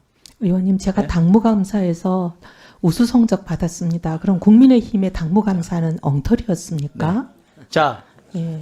지금 당무감사 얘기를 지금 꺼낼 게 아니고 이 숫자에 대한 팩트가 틀린 부분이 있으면 확인해서 얘기해 주세요. 아, 예, 알겠습니까? 그러겠습니다. 네. 이 횟수가 개인 일정과 해외 국회 공식 일정의 숫자가 틀린 게 있으면 바로 찾아가지고 뒤에 지금 직원시켜서 확인해 주세요. 예, 그리고 의원님께서 자, 잠깐만요. 비공식 일정이라고 저 생각하시는 네, 걸 좀 위원장님. 지적해 이거 주십시오. 국회에서 일정 이거 확인 좀 해주세요. 네. 아니 그리고요. 의원님께서 자, 잘못된 시간 얼마 남지 않았는데 일정이라고 생각하시는 것을 좀 제가 질의 시간이 많지 않으니까요. 네. 이거는 이제 하다가 시간이 끊길 것 같은데요. 그래도 이거 하고 또 지나가겠습니다. 이 지금 오늘 악의 눈물 진정성 없는 사과 어떤 내용인지 한번 볼게요. 저희들이 전직 보좌 직원들을 조사를 해봤습니다. 알아봤더니 한번 PPT 한번 봐주실래요? 아예 야는 기본이래요. 그냥 다른 직원입니다. 이거 인턴 직원 언론에 난 그 직원 아니고 야는 기본이에요. 위에 지금 내어 있는 전직 보좌 직원 A가 한 얘기는 거의 대부분이고요. 정신과 약 먹으면서 근무했던 직원들이 여럿이 있었답니다. 휴대폰에 의원님 이름이 딱 뜬다, 후보 이름이 뜬다, 그러면 두 손이 벌벌 떨렸대요. 사진이 마음에 안 들어도 내려달라, 기자들한테 연락했어야 된다, 뭐. 직원들이 너무 바뀌니까 우리끼리는 이혜원실 1기, 2기, 3기 이런 식으로 불렀다 그러고요. 공황장애, 안면 마비 걸린 직원도 있답니다. 아직도 그분이 부복이 두렵다고 한 직원도 있고 이럽니다. 이렇게 많은 보좌 직원들의 진술이나 이렇게 얘기하는 국회의원 저 본 적이 없습니다. 좀 심하다 정도는 있겠지만은 이러지 않았어요. 근데 이게 정도가 너무나 넘어서 버렸습니다. 국회의원을 하다가 의정활동 열정이 너무 강해가지고 그렇게 또 때로는 흥분할 수도 있고 때로는 그 열정이 과할 수도 있겠지만은 그거는 지나치고 어느 정도 보좌 직원들하고 또 조금 그런 안 좋은 일이 있었다 그러면 서로 또 양해하고 이해하고 그런 걸 지나가야 되는데 이건 너무 지나가 버렸어요. 손이 벌벌 떨린다 그러고 6개월 있었으면 6개월 야, 너 정말 인내심 대단하다 그런 말들 자기들이 한답니다. 네, 의원님.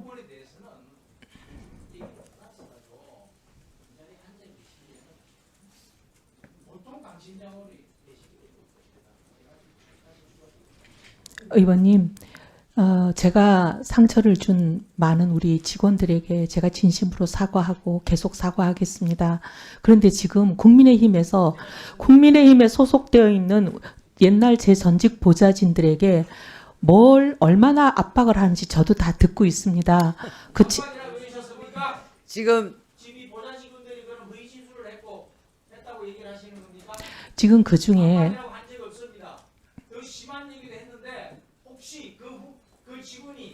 신원이 노출되거나 아닐지가 봐서 제가 그것도 정도 내용을 조절한 겁니다. 의원님 그 중에 의원님 그 중에 사실이 아닌 것들도 많습니다. 그 말은 우리 청문회를 지금 청문위원들 모독하는 겁니다. 의원님들이 압박. 모독하는 겁니다. 저는 조심하면서 개인의 신상이나 불편한 것은 절대 하지 마. 그렇게 조심해서 받은 진술들입니다. 압박을 하다뇨. 그 뒤에도 본인이 사과하는 말이 지금 그대로 와도 안 돼요. 자, 아니 그 부분은 의원님께 오해를 하게 했다면 죄송합니다. 그런데 지금 압박이란 표현은 안 하겠습니다. 그런데 의원님, 지금 사실과 다른 얘기가 너무 많습니다. 의원님 한번 입장을 거꾸로 한번 대보셨으면 좋겠습니다. 사실과 다른 얘기들이 너무 많습니다. 자, 정리하십시오. 후보자님, 네. 적절치 않는 말은 사용하지 않는 게 좋겠습니다. 왜냐하면 좀 전에 어느 분이 트셨나요? 박성훈 의원님 트셨나요? 우리 녹취돼 있는 내용을 들었지 않습니까? 그 녹취된 내용이 압박위에서 나왔겠습니까? 아니요, 의원님. 저는 그 내용만 들어도 별로 그렇게 기분이 썩 좋지는 않습니다. 네, 근데 그런 위원장님. 부분을 압박이라고 덮어버리면 안 되지 않습니까? 그래서 그렇지는 적절치 않은 않습니다. 말은 사용하지 않는 게 좋겠습니다. 그게 후보자님한테도 유리하지 않습니다. 다음은 국민의힘 윤현석 의원님 질의해 주시기 바랍니다. 예.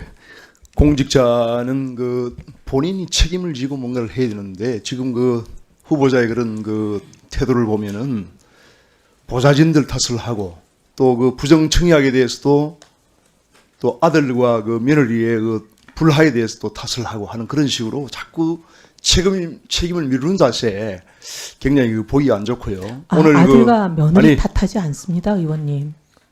아니 지금 그렇게 탓하지 않습니다. 해명이 그렇잖아요. 해명을 그렇게 했지 않습니까?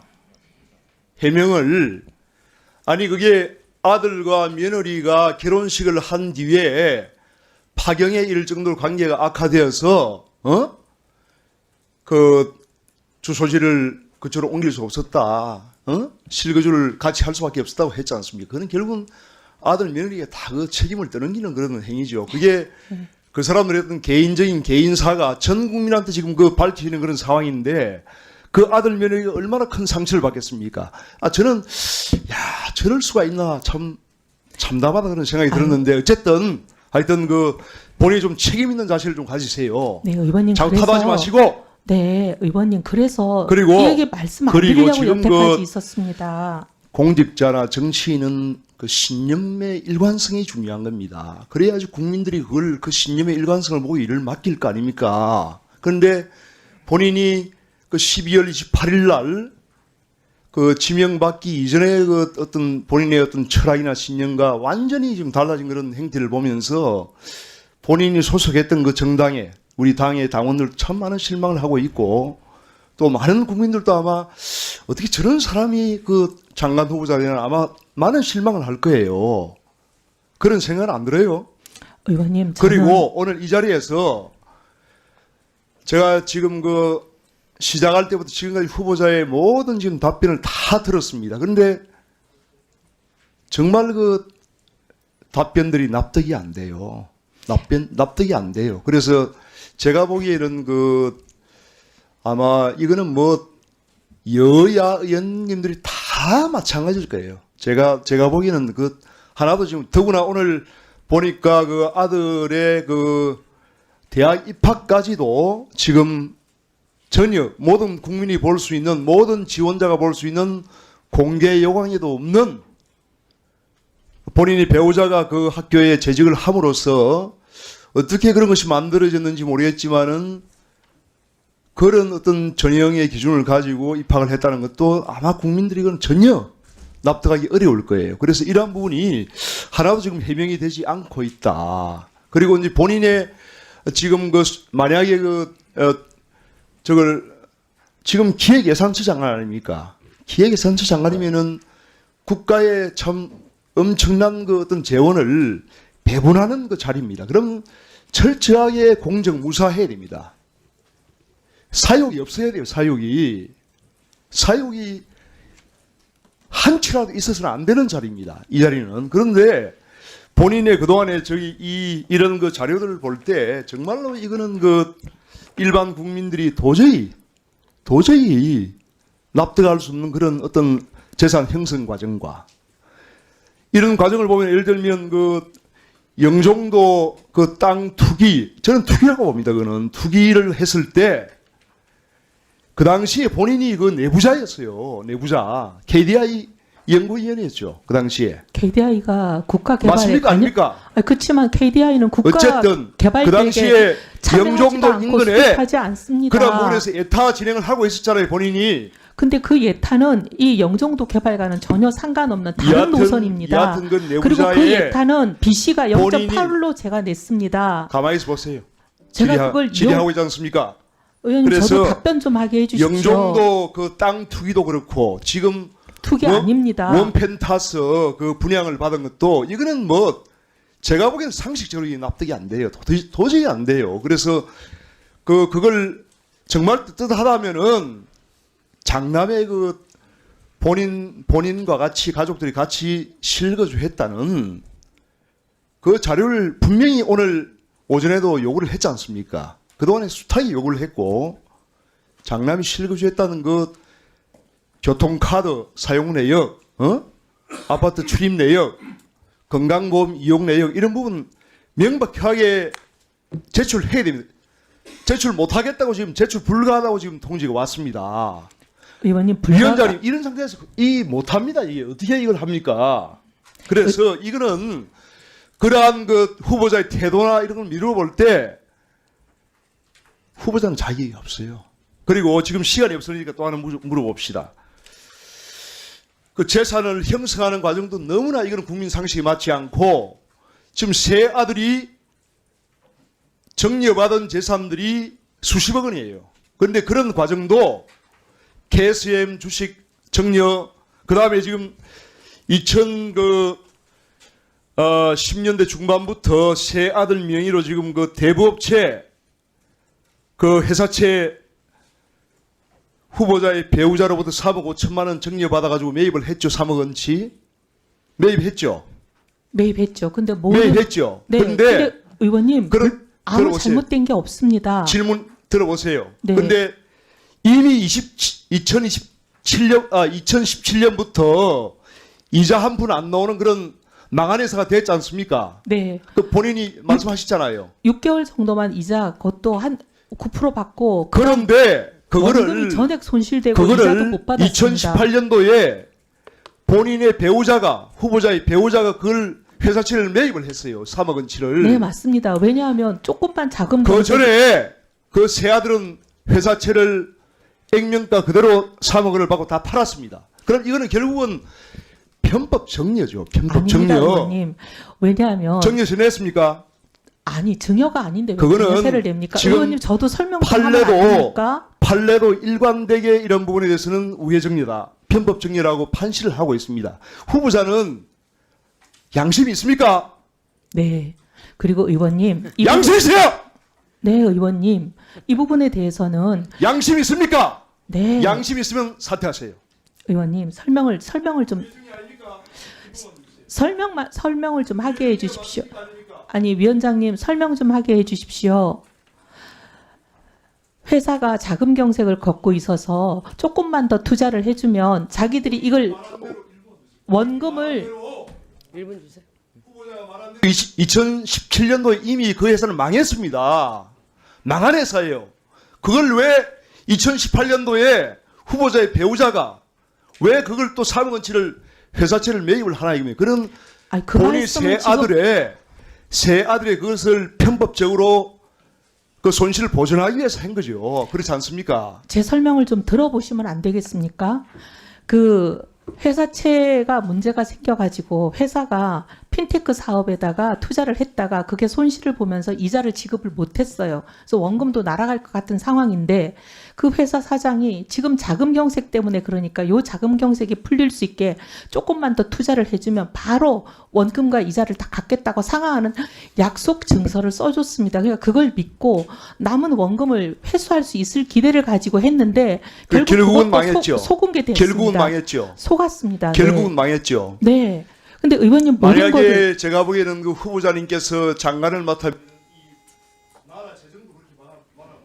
제가 한 게 아니고 의원님 그건 제가 한 게 아니고 배우자가 한 겁니다. 그리고 사실 저는 이런 대부 계약이 있는 줄도 몰랐습니다.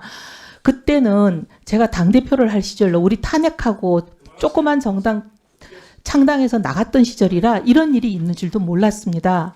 근데 의원님 이거는 회사 투자 잘못한 거입니다. 아니, 수고하셨습니다. 네. 배우자가 정치를 하는데 더더군다나 대학 교수를 하고 계시는 분이 대학 교수님이신가요? 배우자가? 네. 대학 교수를 하고 계시는 분이 그래도 배우자가 정치하는데 대부업체에 그렇게 한다는 게 참 씁쓸합니다. 저는. 대부업체가 개인 소비자 금융으로 고리대를 하는 게 아니고 중소기업에 대출을 해주는 대여회사입니다. 그 부분에 대해서는 다른 위원님들께서 아마 또 질의하실 겁니다. 아, 그리고 위원장님 다음은- 혹시 예타에 대해서 지금 문제 제기를 하셨는데 30초만 말씀드리면 안 될까요? 그 예타는 제가 이해하기로는 그 아무래도 KDI 근무하셨으니까 예타를 주로 하시지 않습니까? 네. 그러다 보니까 그런 예타는 그걸 꼭 했다는 얘기는 아닌 것 같고 그렇게 하면서 그리고 그 말씀하시는 예타는 BC를 제가 0.8을 냈습니다. 제가 만약에 이걸 활용할 생각이 있으면 BC를 좋게 하지 않았겠습니까? 그러니까 그 부분에 대해서 네. 아마 그런 쪽에서 뭐 연관이 있지 않겠는가라는 뭐 의혹적인 것 같습니다. 네. 예. 위원장님 감사합니다. 다음은 더불어민주당 정일영 의원님 질의해 주시기 바랍니다.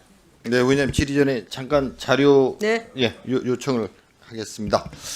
그 분양 오전에 시작할 때 제가 분양 신청서 요구를 했는데요. 일단 한 장짜리가 들어왔고 두 번째 그 비망록 주술 종교 정치 선거가 그냥 다 같이 들어가 있는 비망록이 본인이 작성한 게 아니다 그래가지고 그걸 좀 증빙할 수 있는 제가 구체적으로 사실 파악 자료를 3시까지 제 질의 전까지 요청했는데 아직 안 들어왔습니다. 드렸습니다. 혹시 전달이 안 어쨌든 됐나요? 저한테 전달을 해주시고요. 네, 바로 전달드리겠습니다. 그 아울러서 후보자가 지난 10년간 그 당인 교회가 어떤 교회인지 그리고 주로 그 비망록에 나오는 목사님 얘기가 많이 나오는데 그 목사님과 관련 없이 예. 그 교회 다니시면서 주로 만난 그 목사님들 성함 좀 알려주시면 좋겠습니다. 네.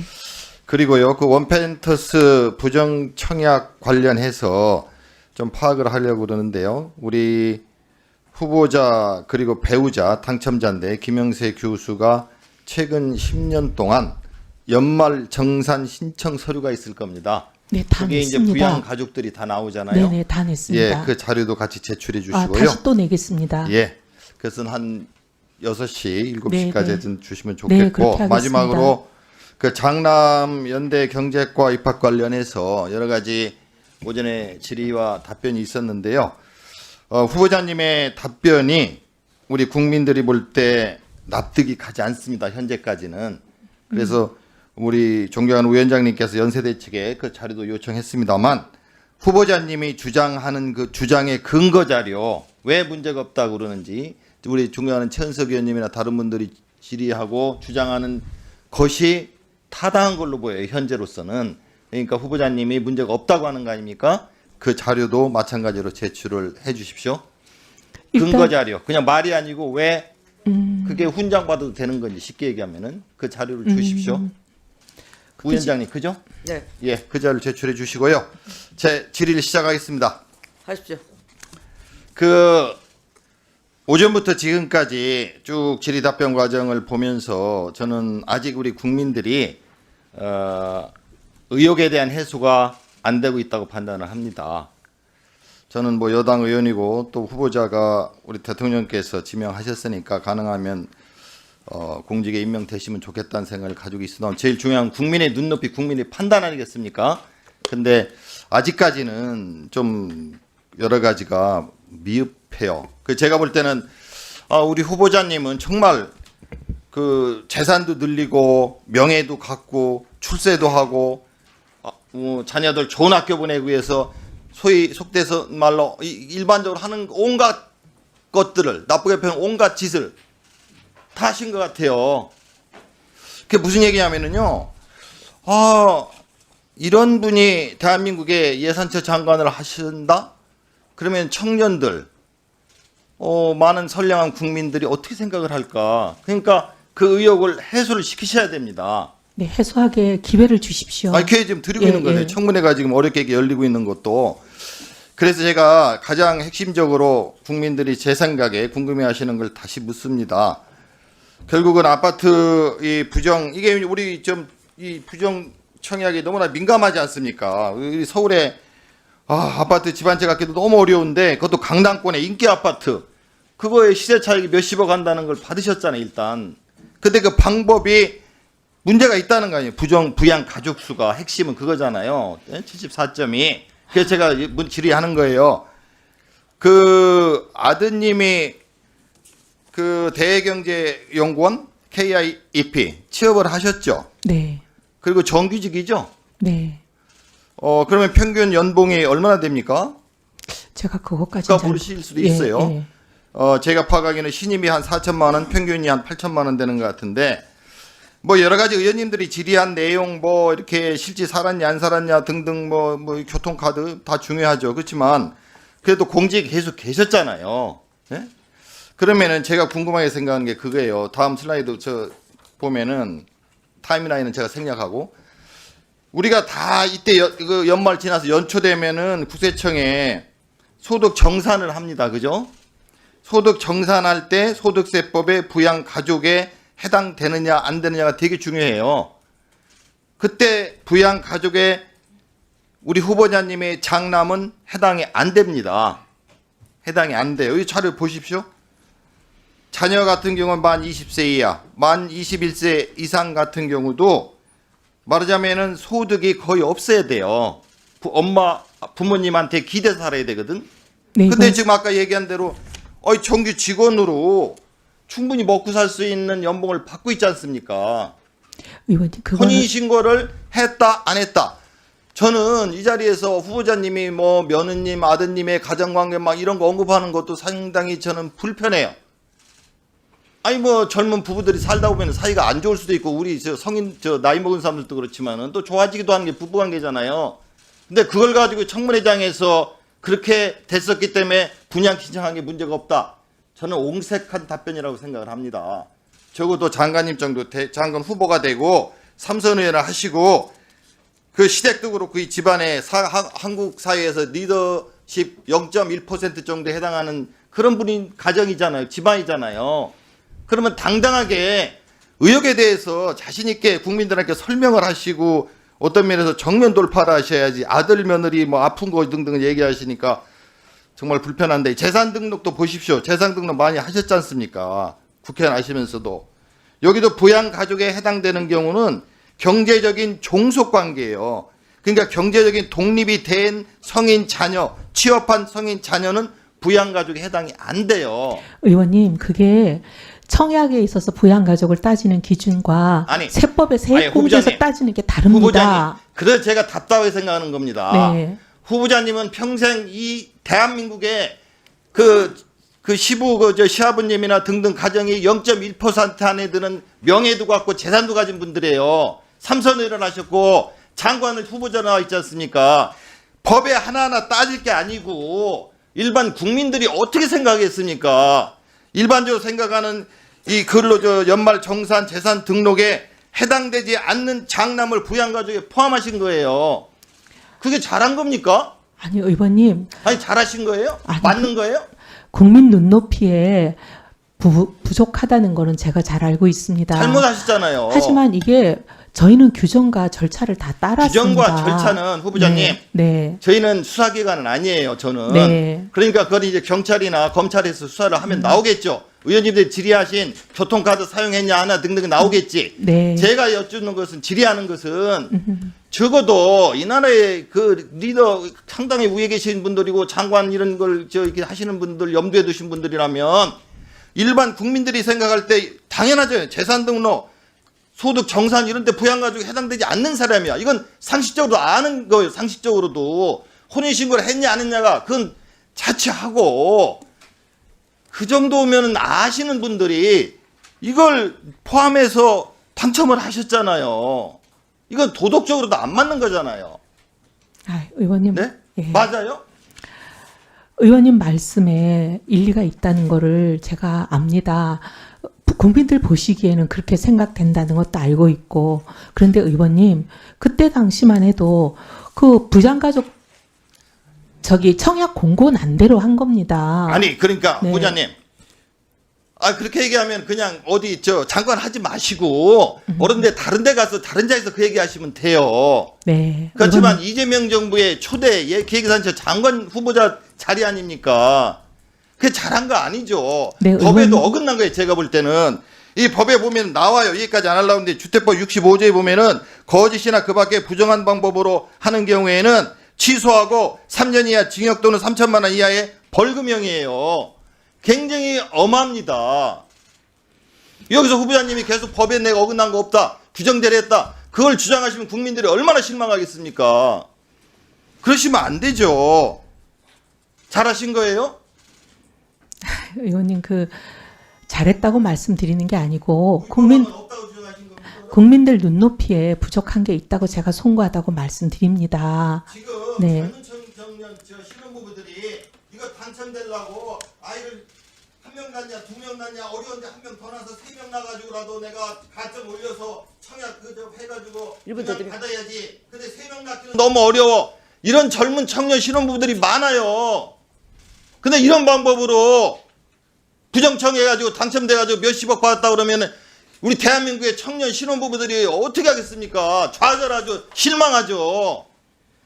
거기에 대해서 잘못됐다, 어떤 처벌이라도 받겠다, 필요하면 이 아파트 내가 포기하겠다, 이 정도는 각오를 가지셔야 이재명 정부의 초대 우리 개인사세 장관의 자격이 저는 있는 걸로 봅니다. 네, 알겠습니다. 네. 그런 용의가 있으신 거예요?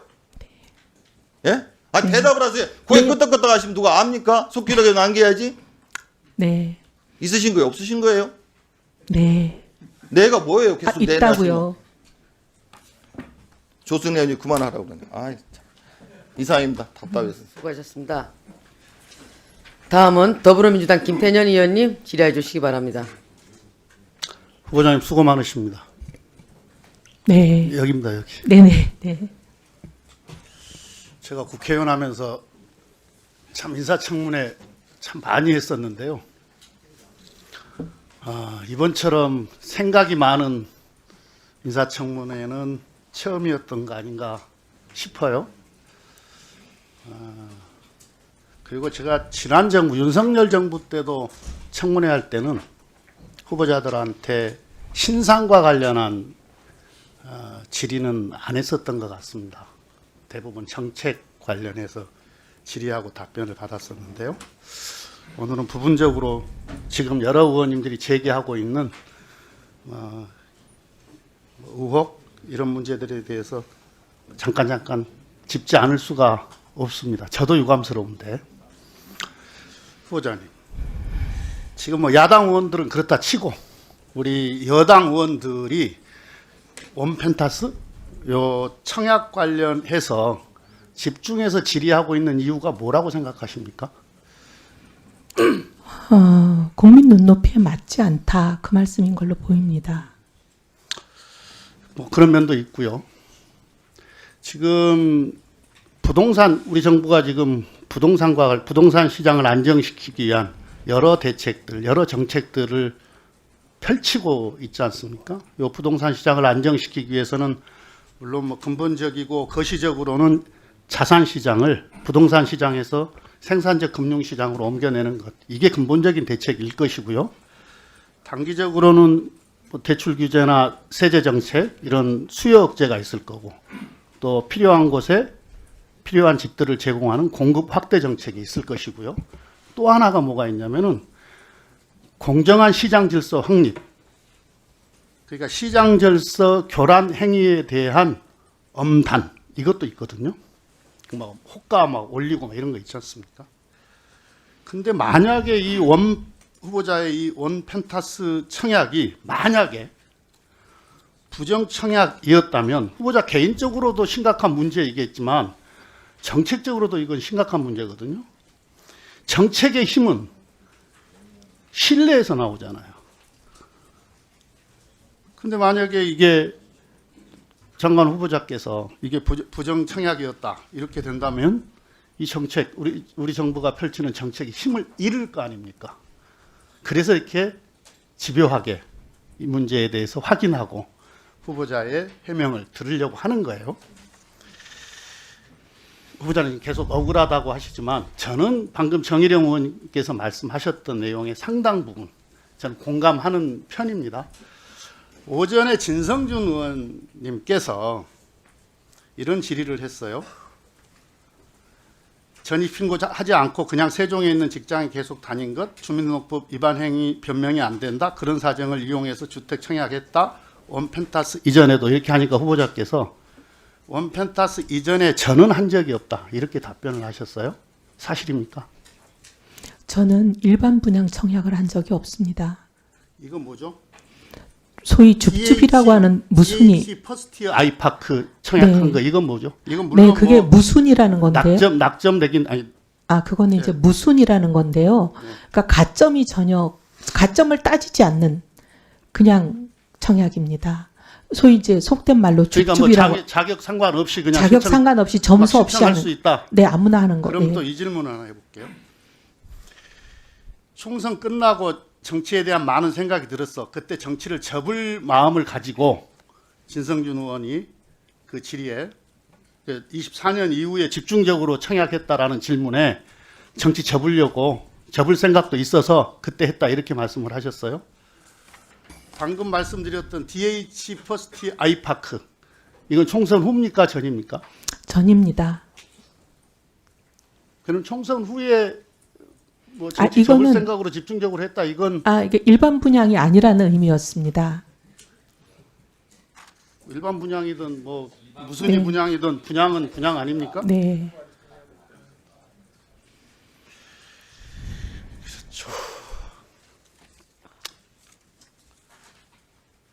그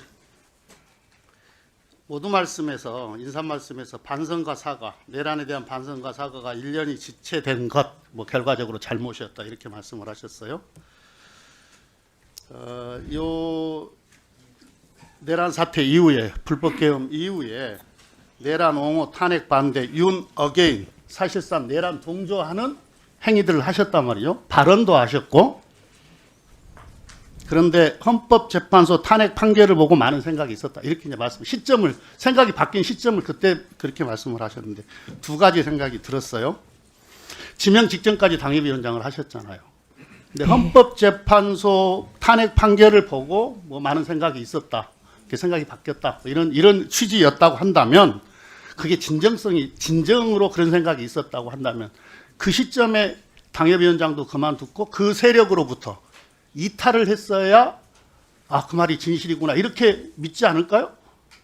네. 근데 이탈하지 않으셨어요? 당협위원장 활동을 하셨어요.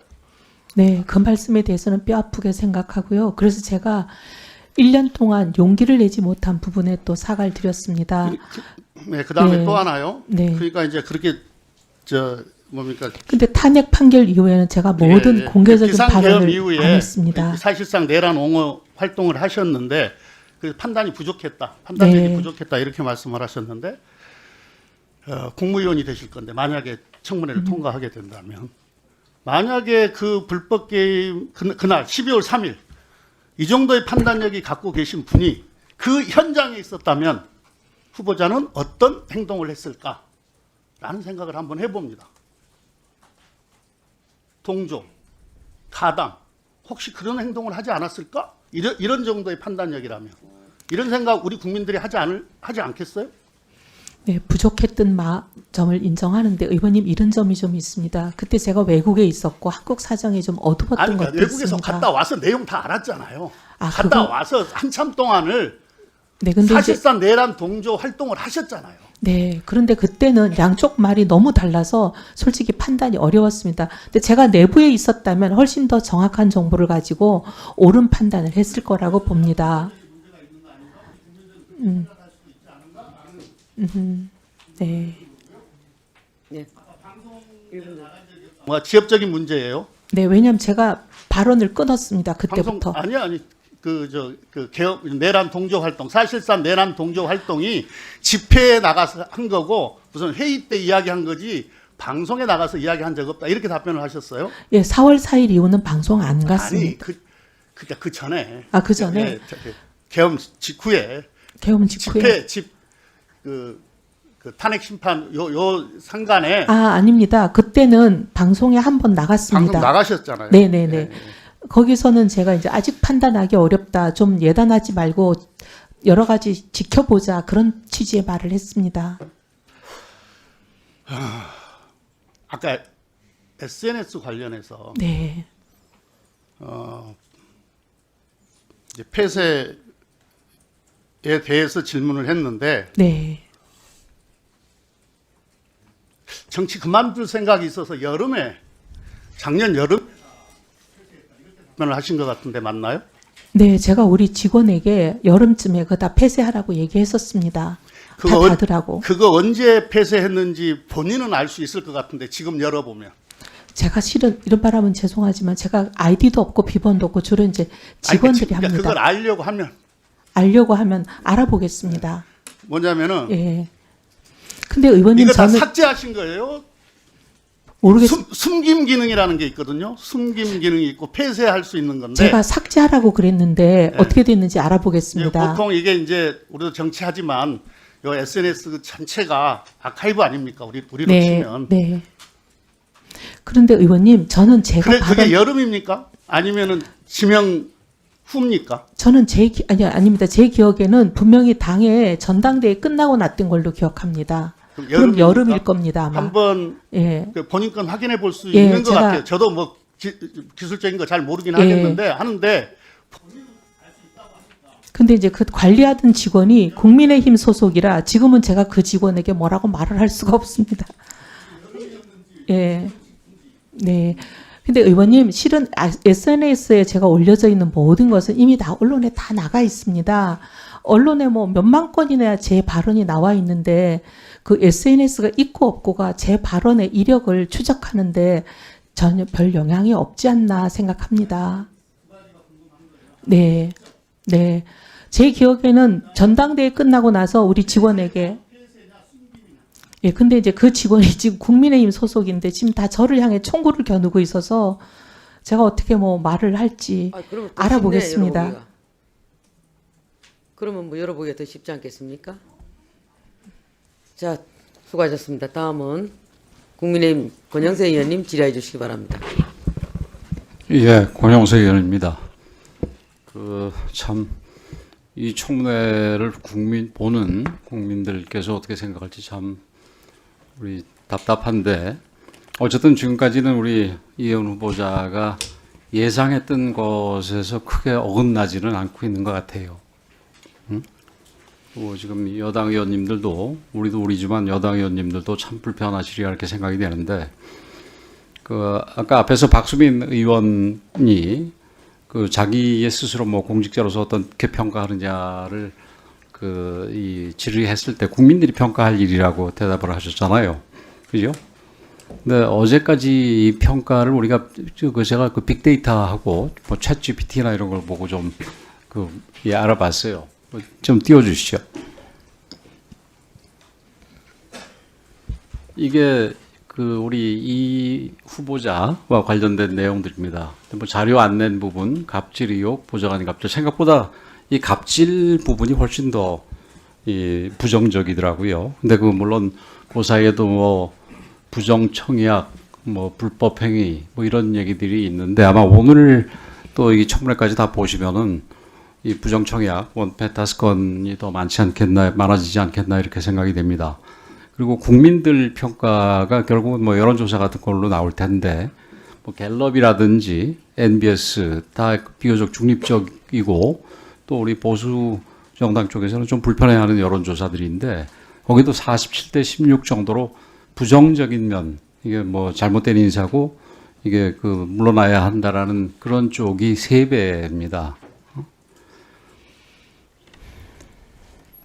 아마 오늘 청문회를 보면 더 늘어나지 않겠나 이렇게 생각이 되는데 오늘 답변하시는 것 중에서도 참 이 답답한 부분이 아까 뭐 보좌관들이 뭐 얘기한다고 그러니까 보좌진들이 압박을 받고 있다고 그러는데 우리 이 후보자는 본인만 모르실지 모르겠지만 이혜원 의원실에 있었던 사람들이 그 방이 제일 좀 힘들고 이 정신적으로 힘들게 만드는 방이라는 건 뭐 소문이 다 나 있었습니다.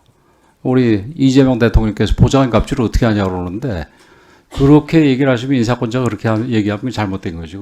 조금만 알아봤으면은 지금 강선우 의원 장관에서 낙마할 때 사유가 보좌관 갑질인데 이해훈 의원 같은 경우는 보좌진에 대한 갑질은 훨씬 더하다고 얘기가 바로 파악이 됐을 겁니다. 그런 상황에서 우리 이 대통령께서 좀 전혀 저는 이해할 수 없는 얘기를 하셨다고 보는데, 그 우리 후보자께서 계엄과 탄핵에 대해서 탄핵 결정문을 보고 생각이 좀 바뀌었다 이렇게 얘기를 하셨죠. 그죠? 조금 아까 그렇게 얘기하셨죠.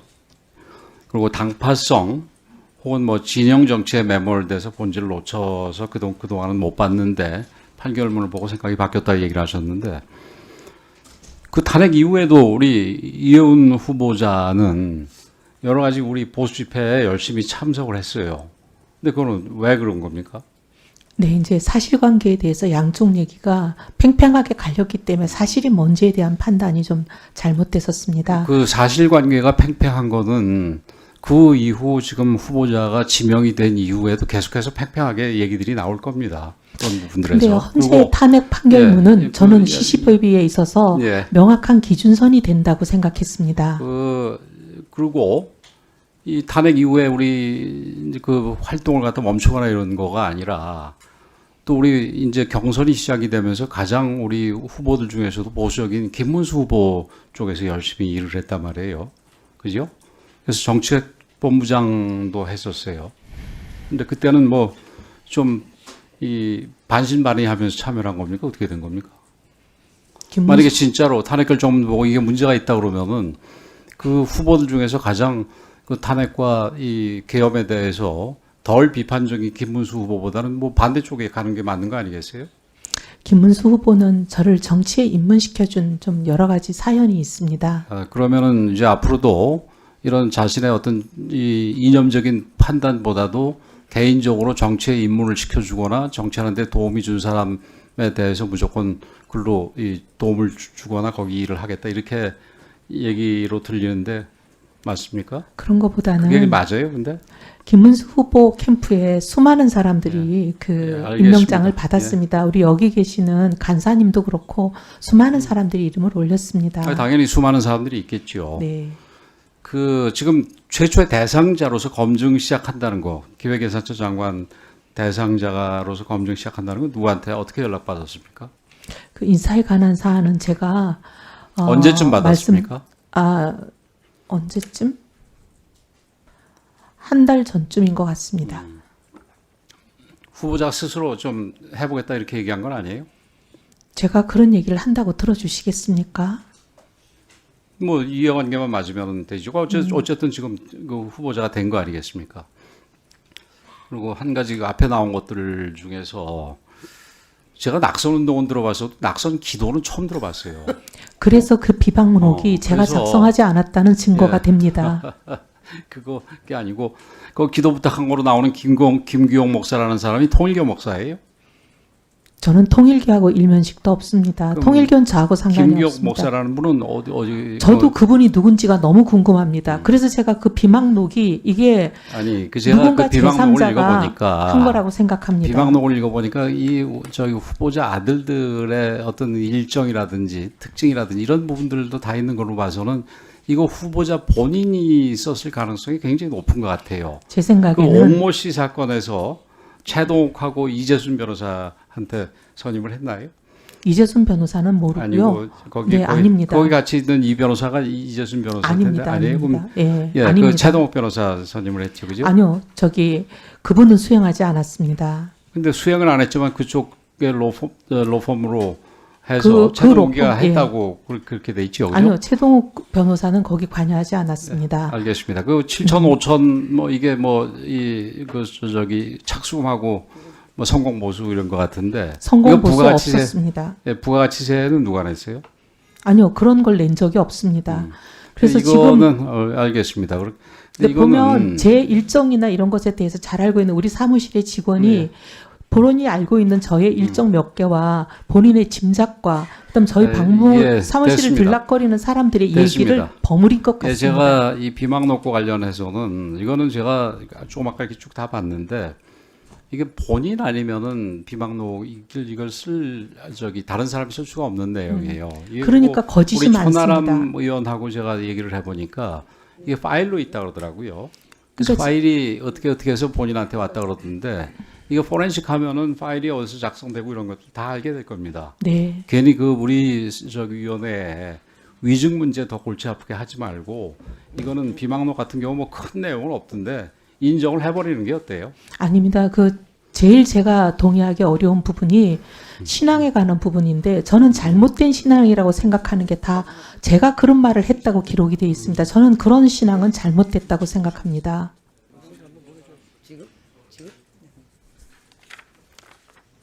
네, 후보자님 뭐 하실 말씀 있으면 더 하십시오. 네, 지금 권영세 의원님 말씀하신 비망록 관련해서 전혀 사실일 수가 없는 내용들이 기록돼 있다는 말씀 거듭 드리겠습니다. 네. 자, 원활한 회의 진행을 위해서 잠시 정회하였다가